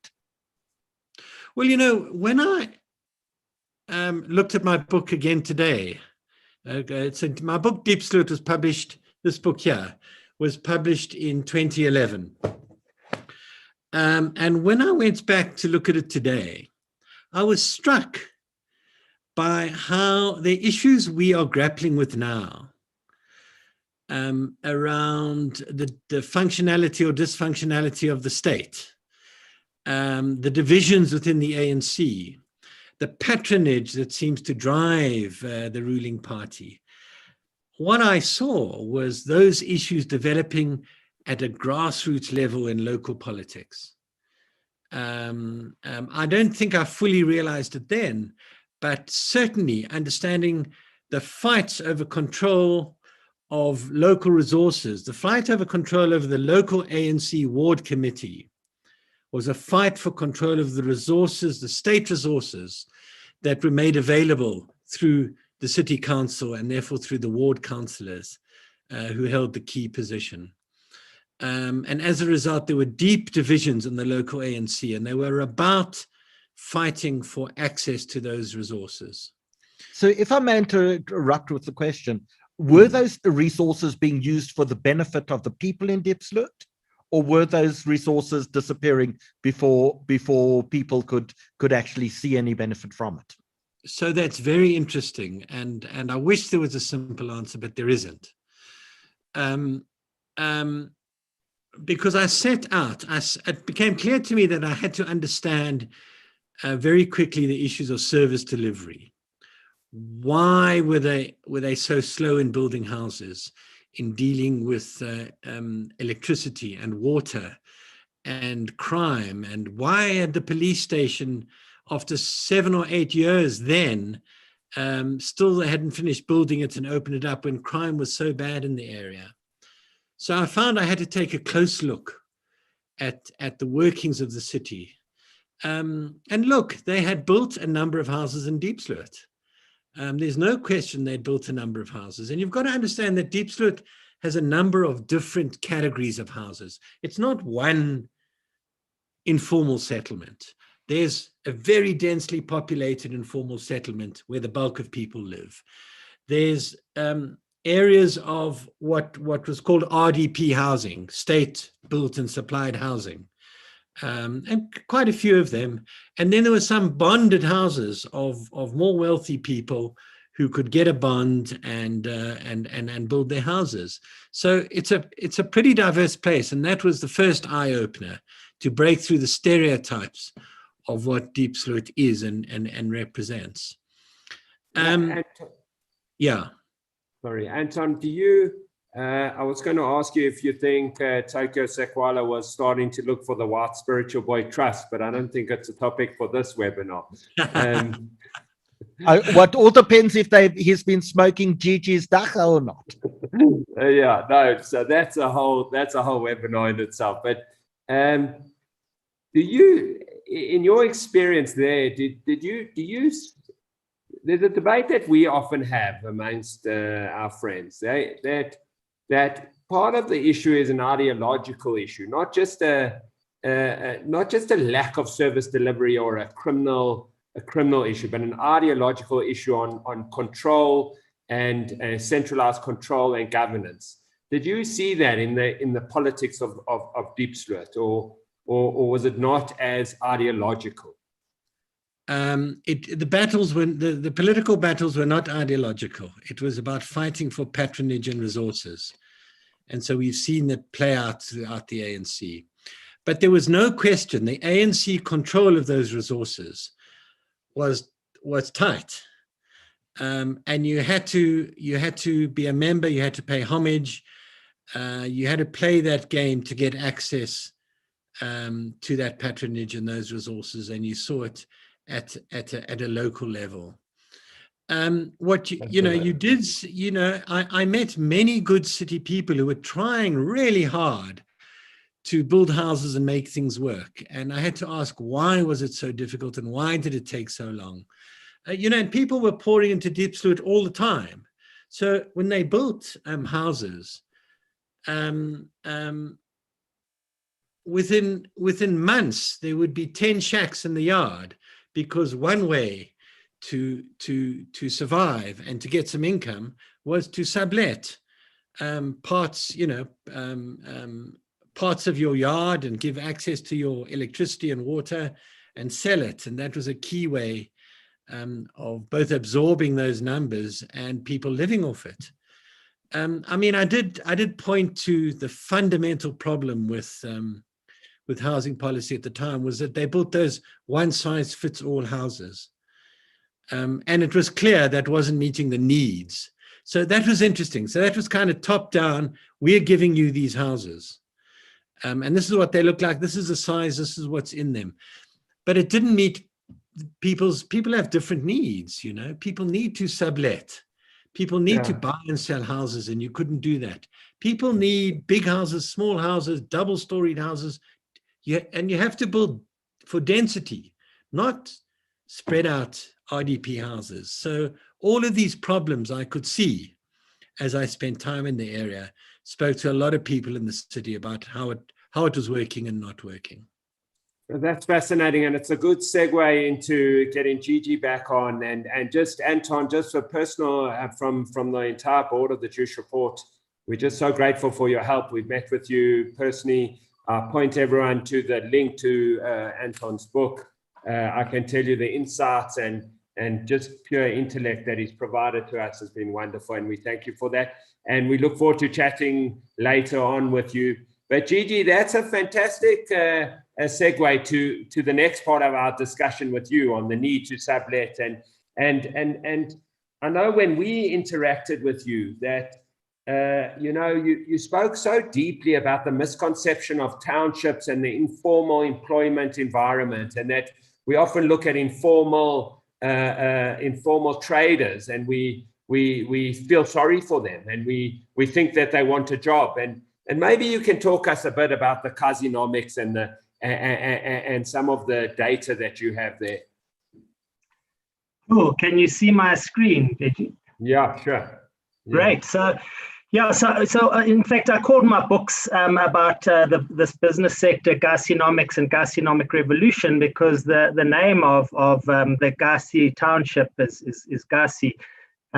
But the problem is that the sense of the informal sector is that the name informal means unsophisticated, low income, disorganized, unsophisticated, all of which are generally untrue. And while you may have, up to my figures, around 20% of this space are fairly low income, disorganized, and so on, a large proportion are very different. And I think we need to shape this differently, because to a large extent, we often tell these sad stories, and we have these doomsday things about how much unemployment we have.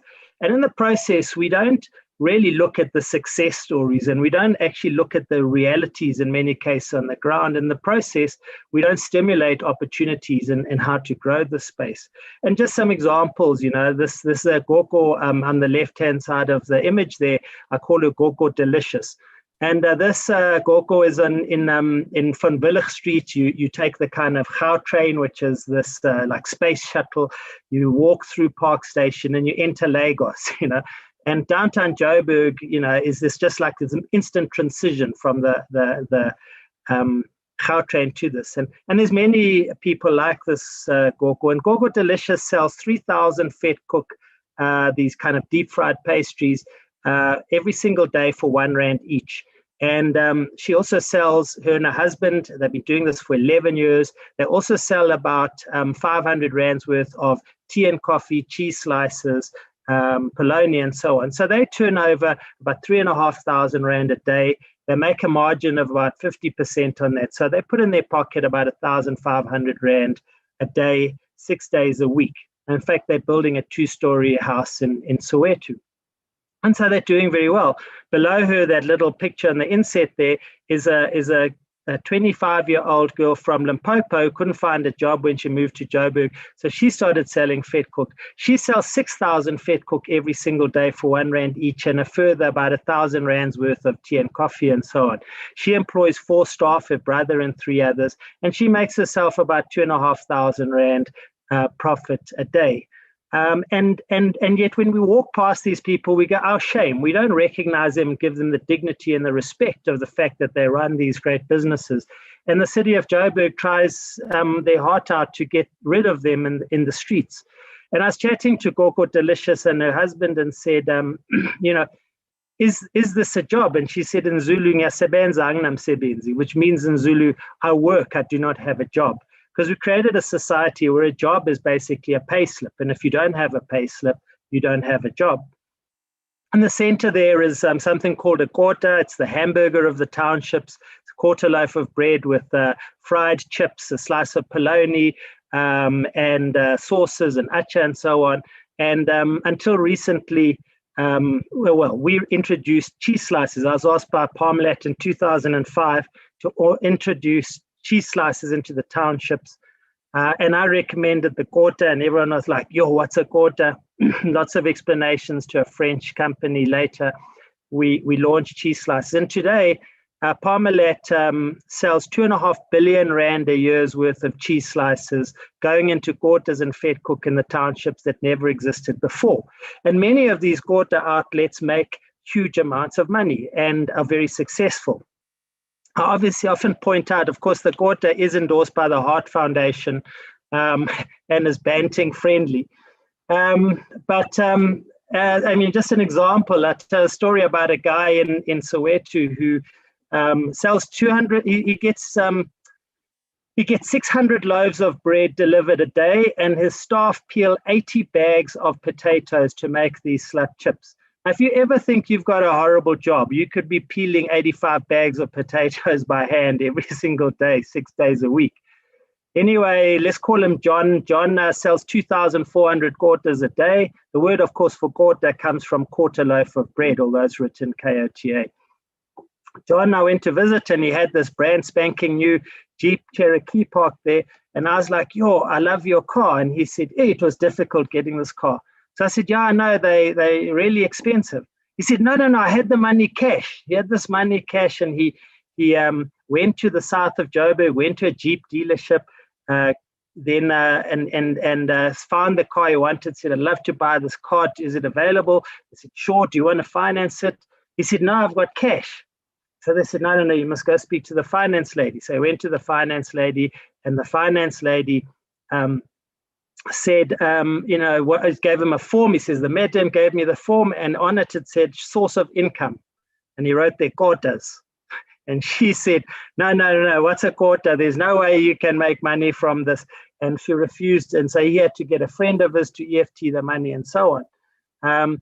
But this just gives an idea of the extent of this kind of space. And then on the right-hand side is a woman who sells snacks at a school in Tembisa in Midrand.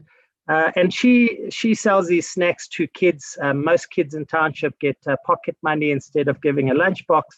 And most schools have 5 to 8 women like this.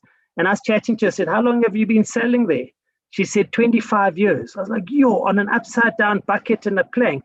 She said, I put 2 children through university and my husband's been unemployed the whole time. And just to put her into perspective, she earns 6,500 Rand a month profit. She's probably one of 50 to 60,000 women like this in this space. And the tragedy is we don't recognize these people. The Minister of Small Business, the previous one, said we need to create more entrepreneurs in the townships. I'm like, there's thousands and thousands of entrepreneurs. But because we do not recognize people like this as being entrepreneurs, we don't give them the support. We don't change municipal bylaws. We don't give them resources like waste removal or water and these kind of things. And then, you know, if we look at what Anton mentioned about the kind of what I call backroom rental, and I'll go through it very quickly. In the center of that picture is a little white four-room house, and there's a granny who lives in there. I went to visit this Goko, and I kind of knocked on her door and chatted to her, and she was like, hey, Wayne, are you dangerous? The way you speak Zulu and you know how things are going on. You know, I asked her to show me her business, and she walked me around, and she showed me on the left-hand side that hair salon, and she rents out that hair salon for 1,500. So first of all, she earns 1,650 Rand a month as a pensioner. And then on the left-hand side, she rents out that hair salon for 1,500 Rand. I said to her, do you rent out that rock with the snacks on, the gip gips and shrum shrums? She's like, I went and done. I can't rent out a stone. She rents out the table in the center there where a guy fixes alternators and starter motors for the taxi industry for 500 Rand. And on the right-hand side, she rents out that Brian Breyer Shisanyama for 1,500 Rand a month. And then behind her house, she's got 3 back rooms. One's called E-Flat that she rents out for 1,200, and 2 rooms she rents out for 900 Rand each. So, you know, we look at this, and here's a Goko we classify as earning 1,650 Rand a month, and yet, you know, she has this this income from these multiple forms of income, and doing very well. And if we look at the backroom rental sector in South Africa, it earns 20 billion Rand a year in rental, and it's driven by the fact that 27.4% of South African population constitutes single households. We have this perception that townships are large households, but 27.4% of our population is single households. And another 14% is single generation, in essence, a mother and 1 or 2 children. So 40% of our township and South African population, including townships, is actually small households with the need for these kind of single rooms. Over and above that, we have this perception that townships are rows and rows of shacks, and a place like Alexandra and Khayelitsha and Diepsloot will have a larger proportion of shacks. But the vast proportion of townships don't. And actually, figures show 84% of our population live in formal households. So it's not all a bad story. And if we look at unemployment, we don't look at informal jobs. We don't classify them. We don't look at multiple income. We don't look at things like backroom rental. And these are all things that we should be looking at in terms of how we shape our business sector. And the immigrant traders in South Africa have moved into what we call spazes, and there's a range of different spazes that they've grown. But this sector has grown to 150 billion Rand a year sector across 100,000 spazes. And interestingly, the spazes are owned by immigrants. They pay a further 25 billion Rand a year into township households for rental of the premises that are used as spazes. So we're talking 45 billion Rand a year just in rental to township households. But this sector has given the formal retail sector an incredible run for their money. In fact, ShopRite, Pick n Pay, Spar, I've done work with many of these guys, have been completely disrupted by this retail sector. And this is a very efficient, well-priced retail sector, providing food to people at prices on par with the ShopRite and within walking distance. So you save yourself the cost and inconvenience of a taxi going to a formal retailer and offering you the service really close. And I can go on. There's many other sectors. There's the auto sector, which is 80,000 odd auto mechanics and so on. The building sector is a huge sector, growing back rooms, extending homes. There's a catering sector. There's the hair salon sector is worth 10 billion rand a year. We don't look at these sectors, we don't recognize them. And most of all, we do not give this sector support, whether it's finance or microfinance, whether it's bylaws, and we ignore the sector. And to a large extent, formal businesses ignore the sector as an opportunity on one hand, as represented by cheese slices, but also in terms of creating reciprocal business relationships. And I believe this is the space. SMMEs, we all know worldwide, are where real change happens. And the opportunities to transform our economy by incorporating and supporting the sector is really critical.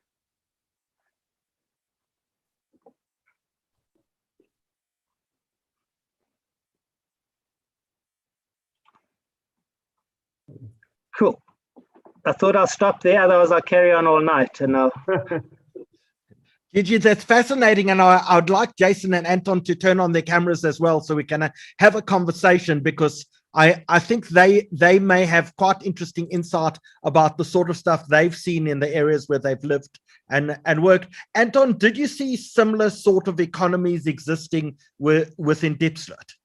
Oh, there's no question. There's a bustling small economy on every street, every corner, every place. You just bump into it all the time, whether it's a hairdressing salon or rentals, as we've talked about, or car repairs, or selling fruit and vegetables, or selling services of some sort.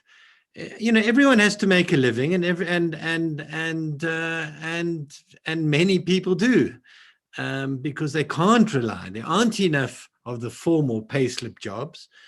So many people make their living one way or another. A lot of it is just survival living.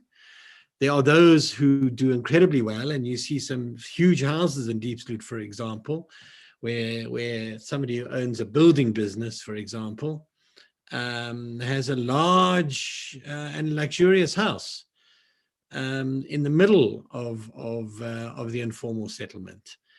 So it varies enormously, and it's absolutely correct that there's a huge amount of entrepreneurialism. I mean, a lot of people are held back by the fact that it's informal, that they don't have access to banks or balance sheets or the capacity to buy or sell their property, particularly their houses.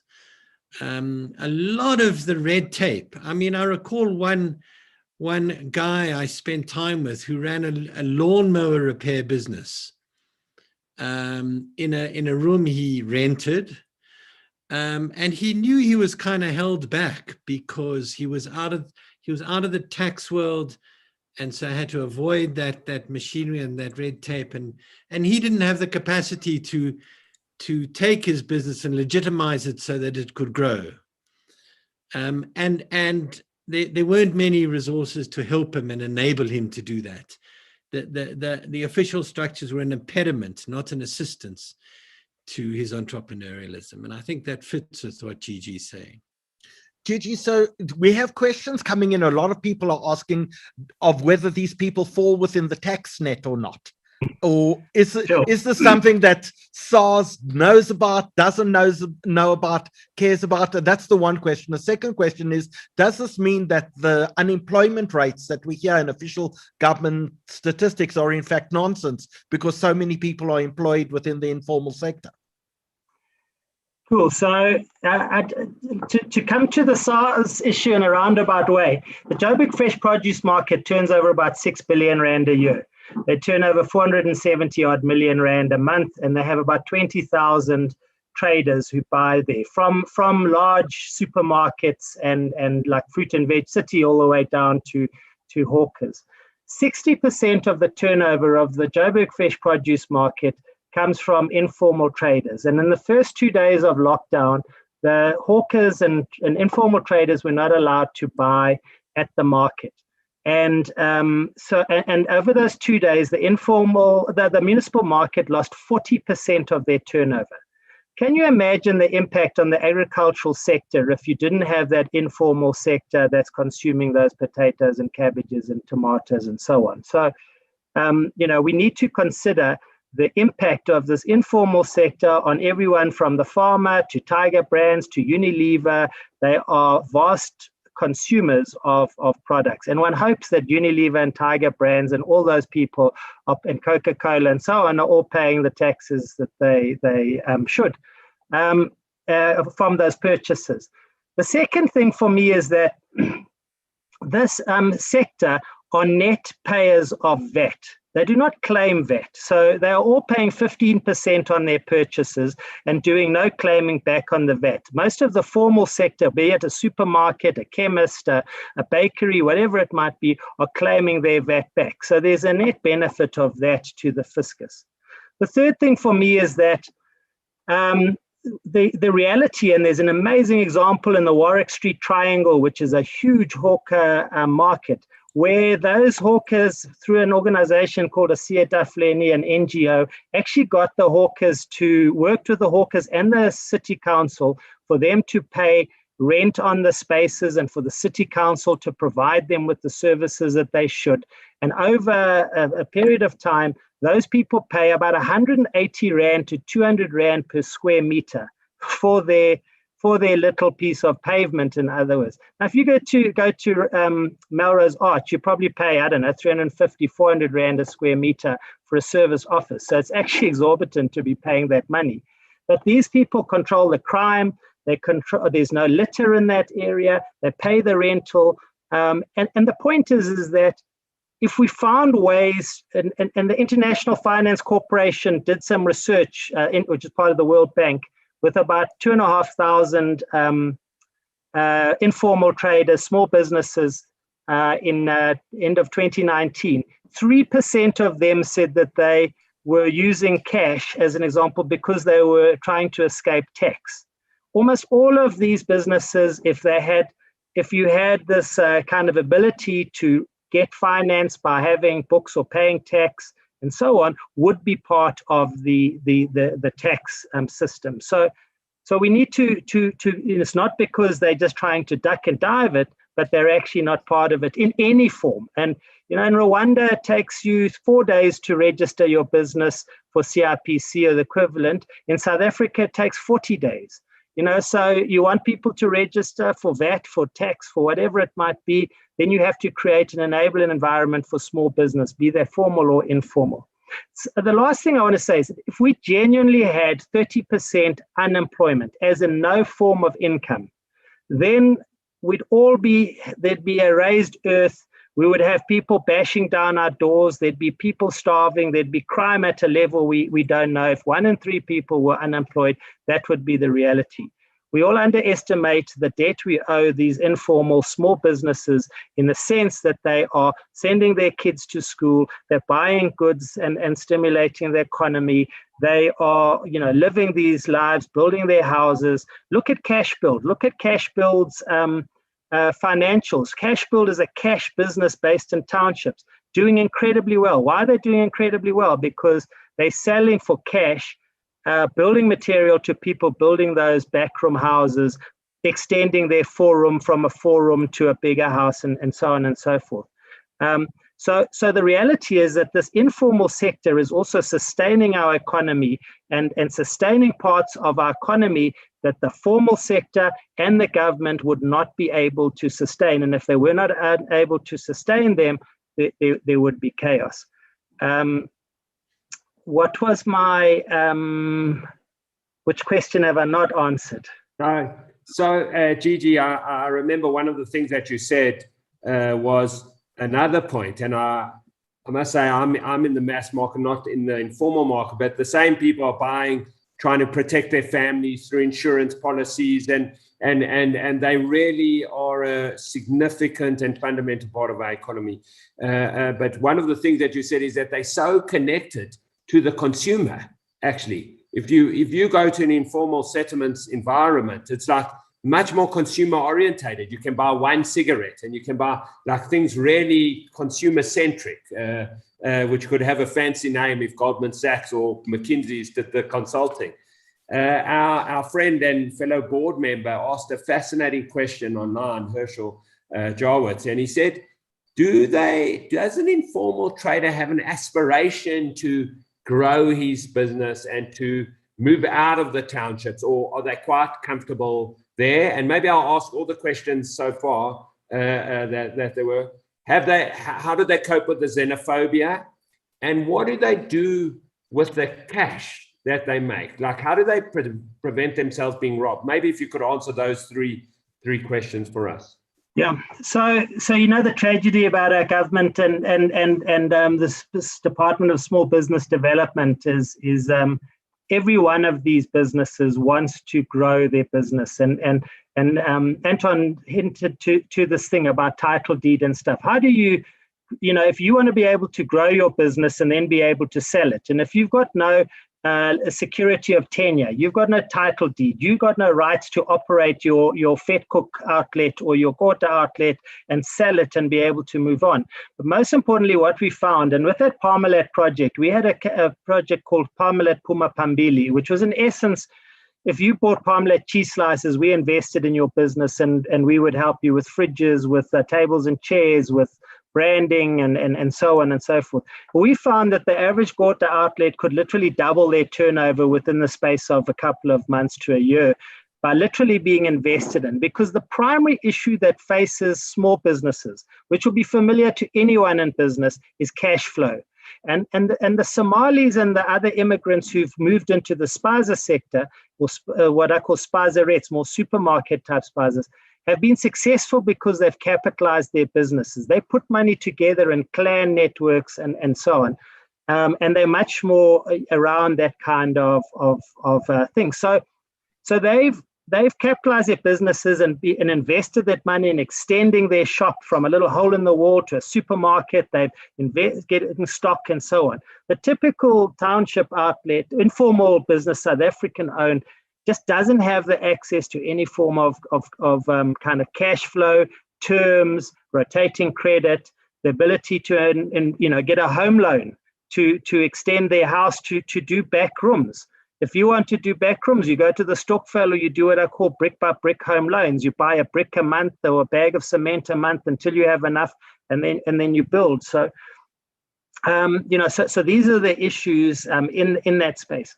When you look at cash and crime and so on, so a lot of that cash goes back into the system, and it's a very sophisticated thing. I mean, the spaza who's spending that 150 billion rand a year at the wholesalers, they go to the local wholesaler. Many of the wholesalers will have G4S safes, and you can deposit the money there. But the reality is that, if you're in a taxi rank and you have a Vetkoek outlet, even if you're making 6,000 rand a day, the likelihood of someone coming and robbing you at that spot is highly unlikely. You're going to be in big trouble if you steal this money. And so a lot of these informal businesses are incredibly networked. Remember, 80% of informal Gasi businesses are in a residential area. A hair salon is in the street. The hawker selling vegetables is sitting on the street corner, literally outside their home or within those streets. And so there's a fair amount of kind of protection. Where you don't have that is where you have large influxes of immigrants, whether they're South African immigrants, like places like Khayelitsha, where people are coming from the Eastern Cape and so on, moving into those areas, places like Diepsloot, we have a high proportion of Zimbabweans and Mozambicans and so on, where you don't have these strong community networks. If you look at places like Tembisa, Soweto, Umlazi, Soshanguve, Mabopane, they're much more established communities where people have been there for generations, and there's a large amount of security or stability in those environments. And one has to distinguish between these different type of environments. You had a third one, which it's the xenophobia, but yeah. So the xenophobia is overstated dramatically. and there are incidents of xenophobia. And I'm sorry, Anton, but the media, if it bleeds, it leads. I was in Soweto a couple of weeks ago, and I'm not saying it's not bad and that it's unfortunate. And I work very closely with the Somali board and the Somali community. But I was in Soweto a couple of months ago, and there were 4 stores looted in White City and Soweto. White City is one of the poorest townships, and I was in Soweto. There's about 3,000 Spaza and Spazaret stores in Soweto, and I was in Soweto, and everyone was phoning me and saying, "Yo, what's going on in Soweto?" And there were pictures of people looting and running down the road with fridges and other looted stuff. And by the end of the looting, about 10 or 15 stores had been looted, and out of 3,000. So it is generally. It is generally stimulated by political, local community people, in some cases distracting attention from service delivery or other issues.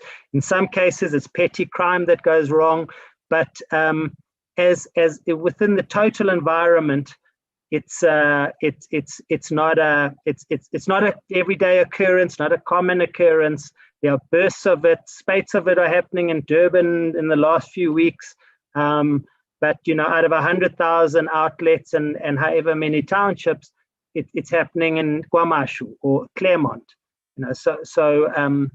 Yeah. So we've got about 9 minutes left before we wrap up.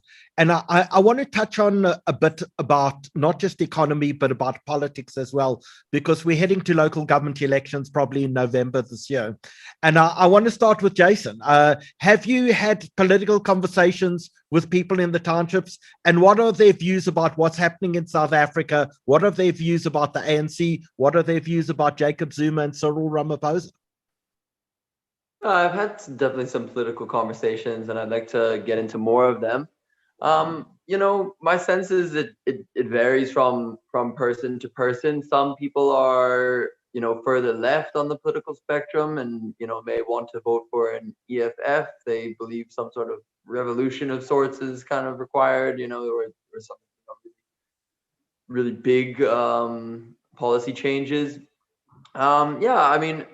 The thing that I think that a lot of people do is they sort of have picked their team and they sort of stick with it quite loyally. They might say, the ANC gave my family a home, so I'm, ANC's my team, and there's, little in the way of evidence, let's say evidence of corruption or evidence of a better alternative that would convince that person to vote for a different party.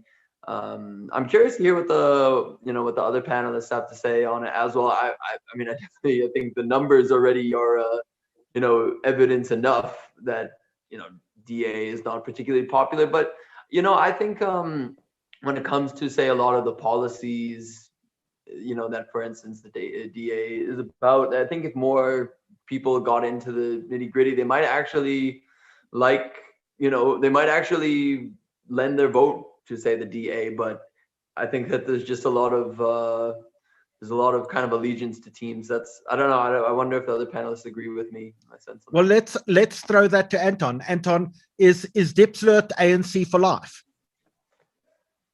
So let me first give a caution. I haven't been to Diepsloot for some months, so I can't really talk about it now, and it would be wrong of me. I would be guessing. But certainly the ANC is very strong in Diepsloot. Not as strong as it was 10 years ago, but it remains strong. The political battle is around control of the ANC award committee, because that gives you control and access to city resources and provincial resources and so on. And those are the local battles that shape the politics there. Gigi, my sense is you would have insight into the infightings within the ANC, the Zuma faction versus the other factions. Like, I imagine your insight is quite profound when it comes to politics in South Africa. So, look, I'll give a disclaimer. I used to consider myself an ANC member and supporter, and I moved on from it. But I can tell you that my personal view or experience is echoed in many ways, and that is, when I decided I wasn't going to vote for the ANC, I felt like a traitor. And people who've grown up with that heritage and that deep sense of community and connection to the struggle and that, still find that very difficult to switch away from the ANC and would rather put their hope in the fact that there's the chance for redemption. I was in Tembisa today, and we had some heated discussions with the guys I was with, and the sense was also that people were like, what, I'd rather not vote. There's no alternative, so I'll just not vote I just won't vote, and I'll just carry on with my life. And there's a strong sense of people just like, what, people outside of political office. So I'm not talking about an office bearer, a member of a ward committee or committee, whatever. But a lot of people kind of, I'm not going to vote at all. I'm just going to carry on. I've got a nice little business here, and off we continue. Then you've got the social grant people who have got, we spend 250 billion rand a year on 12 million social grant recipients. And often the card that is played, particularly within the rural environments and the shack settlements, is, what, if you voted for anyone else, you will not get a social grant. And the social grants have been very transformative to township economies and households. It's a small amount of money, 460 rand a child, or 1,600 rand for a goko. But, the ANC has played that very well in terms of giving not direct statements, but, would the DA give you social grants? No, they won't, what they call ikolo. Ikolo means your back, you're being paid for carrying your baby on your back.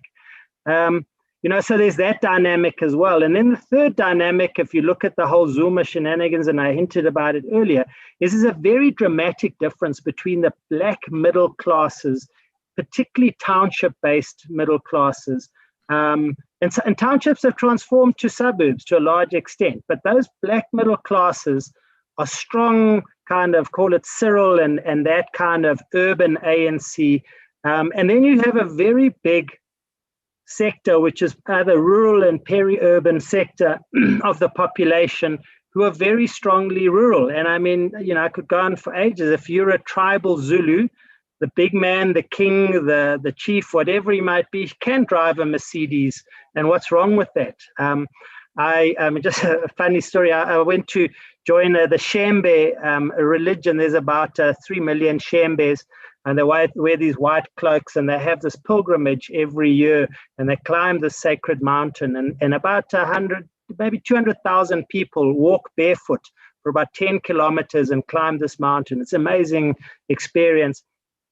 And anyway, at this gathering, I was there the one time, and they had this convoy of Toyota Hilux bakkies, and then the Unyazi, the spiritual leader, was in a Rolls Royce. And I said to the people here he's surrounded by hundreds of thousands of incredibly poor people. And I said to one of the elders I was with, who happened to be from Msinga and a friend of my father's, I said to him, why the Hiluxes with the Rolls Royce? He says, people don't know what a Rolls Royce is, but when they see a Toyota, they go, yeah, that guy's got money because he's got a Toyota. So, and of course, Unyazi wants the Rolls. But the point is that you've got this rural mindset, traditional, conservative, that's juxtaposed against the urban middle class, fairly, progressive. And that's a advantage in South Africa. And rural in Zimbabwe, you don't have a middle class, an urban middle class that's able to be this thing who cares about what happens to the rand and what happens to the economy. A rural population, as long as you pass a social grant, everything's happy. So we have to understand these different kind of large social groups and the different kind of pressures that they exert on each other and how they played against each other, like the social grant elements as an example. So before Benji thanks everyone this evening, Gigi, Anton, people keep on messaging me saying, where on earth do we buy these books? Gigi, let's start with you. Give us the name of the books. Where do people pick up copies? Are they available on Kindle? Are they available on Amazon? I know I got mine in exclusive books. Benji, in fact, gave me my first copy of Kasinomics, but I bought additional copies and I gave to people because it's just such a remarkable read. Thank you. Yeah, so my first book, Third World Child, White-Born Zulu Bred, was my first, and then Kasinomics and Kasinomic Revolution were my kind of more business books. I would recommend Kasinomic Revolution and probably Third World Child, Kasinomic Revolution being the latest. But yeah, they're available. So Kasinomic Revolution, I made a terrible mistake over lockdown and decided to do an audio version of Kasinomic Revolution. It was a labor of love, and every time the hardy doors took off, or the dogs barked, I had to stop, and sometimes my chair squeaked. And anyway, I finally got it right. So it's available on Audible, and that's an audio version, and I think very, full of the Zulu and stuff, so it gives a lot of texture. But they're all available on Amazon. They're available on Take a Lot, on Loot in South Africa. They are both physical and the digital books, and then Audible, exclusive books, Estral books. Most of the books, any decent bookshop has them. And also, you're a public speaker. You consult to companies. If people want to get hold of you, is your website the right place for them to go? Yeah, gigialcock.com is my website. I've got gigialcock.co.za is where I ride motorbikes and travel across Africa. So don't go to that one. Go to the .com one. .com. Anton Harber, is your book still available? Can people order copies? How do people get hold of your book?